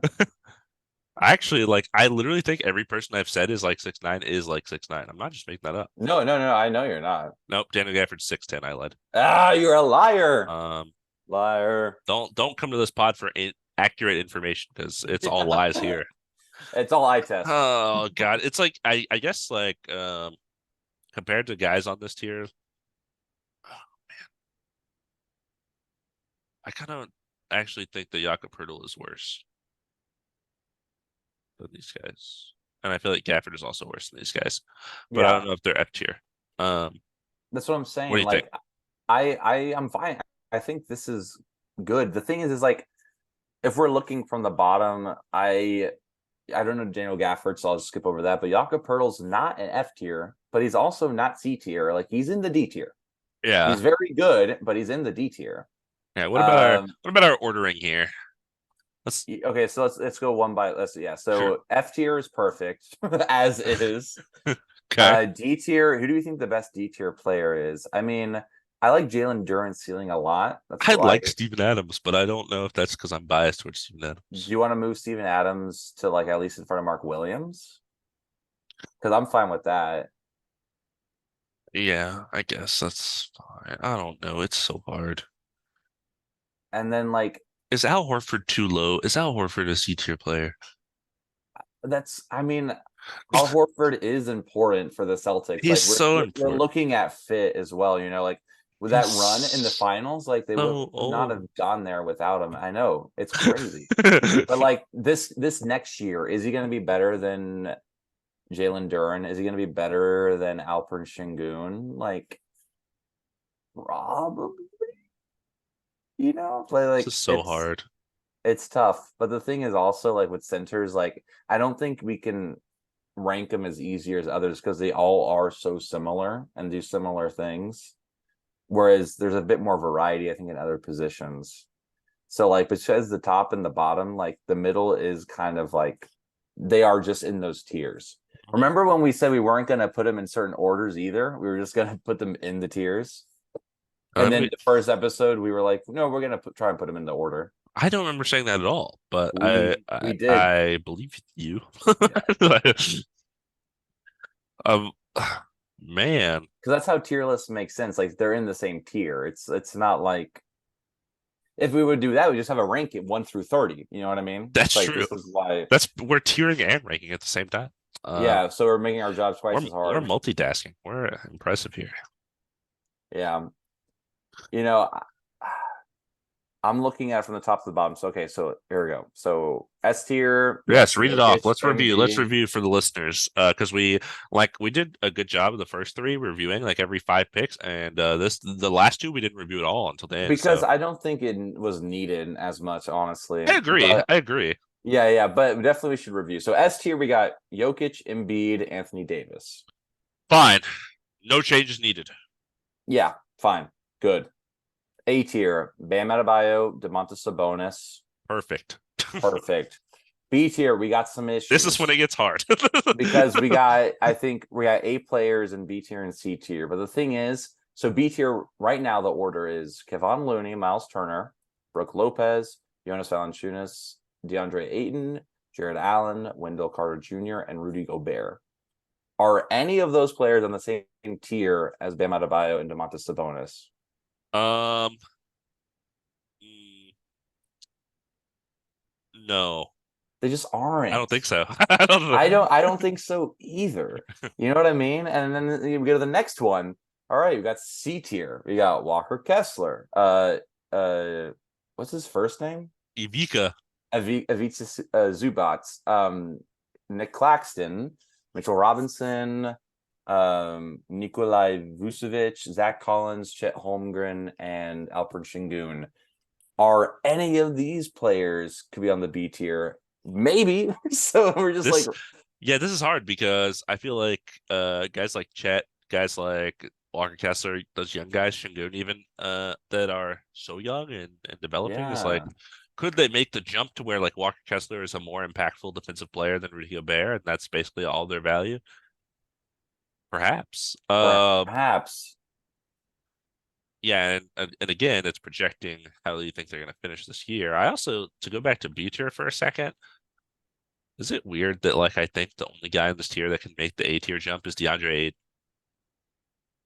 even though No, he's smack dab in the because middle of the B tier? it's weird. It's because he's like the third option on the team, Mhm. whereas all these other guys are like Kevon Looney's not an option. Like every center is the fifth option. Miles Turner is like the third or fourth option. Brooke Lopez is definitely the fourth option. DeAndre Ayton's third. Jared Allen's fourth, fifth. Wendell Carter fourth, fifth. Rudy Gobert like ninth. So it's like, you know what I mean? Valanciunas, like any of these players on different teams might be second or third, but because where they are, like Jonas Yeah, Valanciunas could be the second best player on a team.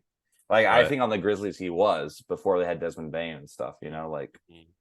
Now the so. Pelicans, it's Zion, Ingram, CJ, Valanciunas. He's like the fourth option. Yeah, Yeah. he's like literally exactly. So like that's why I think DeAndre Ayton is like interesting, but I just The don't know if range he's about gonna. Cubs. Yeah.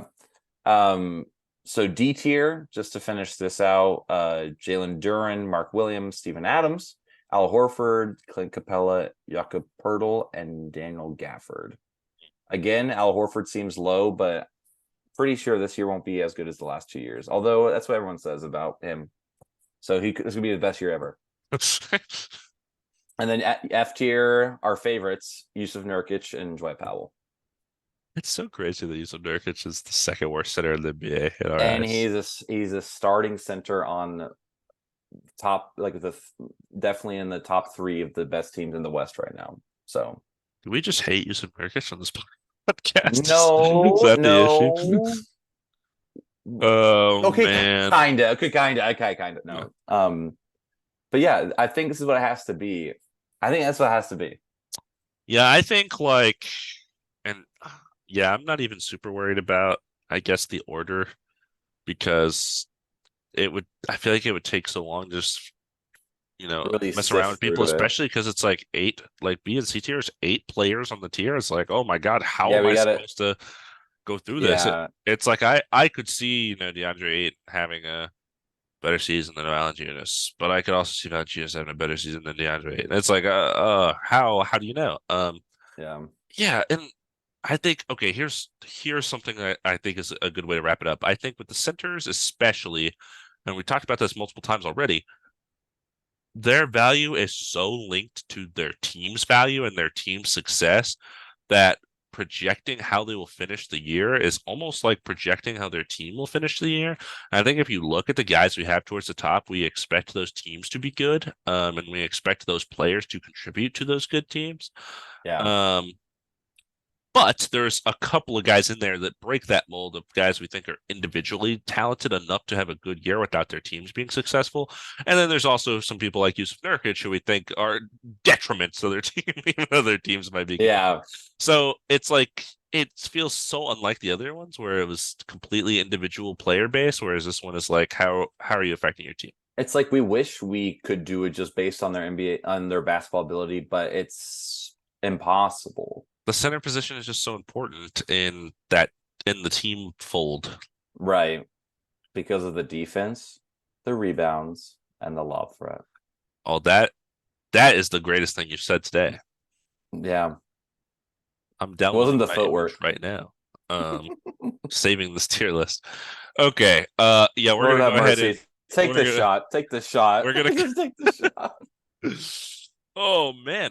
Well, Was it just the next, tier list that was so long? yes, yes. The next pod will be fun because we're gonna do. We talked about it a little bit before. We're gonna do our Standings. standings because the season Yeah. starts next Wednesday. Can you believe Next that? Wednesday. Oh, that's gonna Basketball's be. around the corner, guys. I cannot wait. It's gonna be so much fun. Yeah, or I guess we'll probably just how do you, well, we could talk about this, but I was like 15 to Next 1, time. 1 to 15. I don't know. East West. I'm Next sure time. we'll Next time. Next time. next time. For now, I need to take a shot. Dominica's is trying to go to sleep. I have some stuff to do still before I go to sleep. So Yeah. we'll see how this goes. All right. Let me All line right, up the player. shot. Let me All right, airball here the we shot go. real quick. Guys, if you're tune in to the video to see Damon take the shot. Will he make the You shot? gotta take the shot. I'm 2 for 11, I think. Come on. Yeah, you made it twice. This is the 11th shot, so you're 2 for 10. This is episode 12. You're 2 for 11.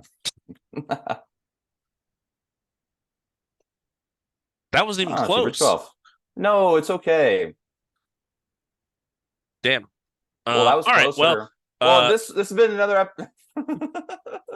thanks again for listening and bearing with us this far.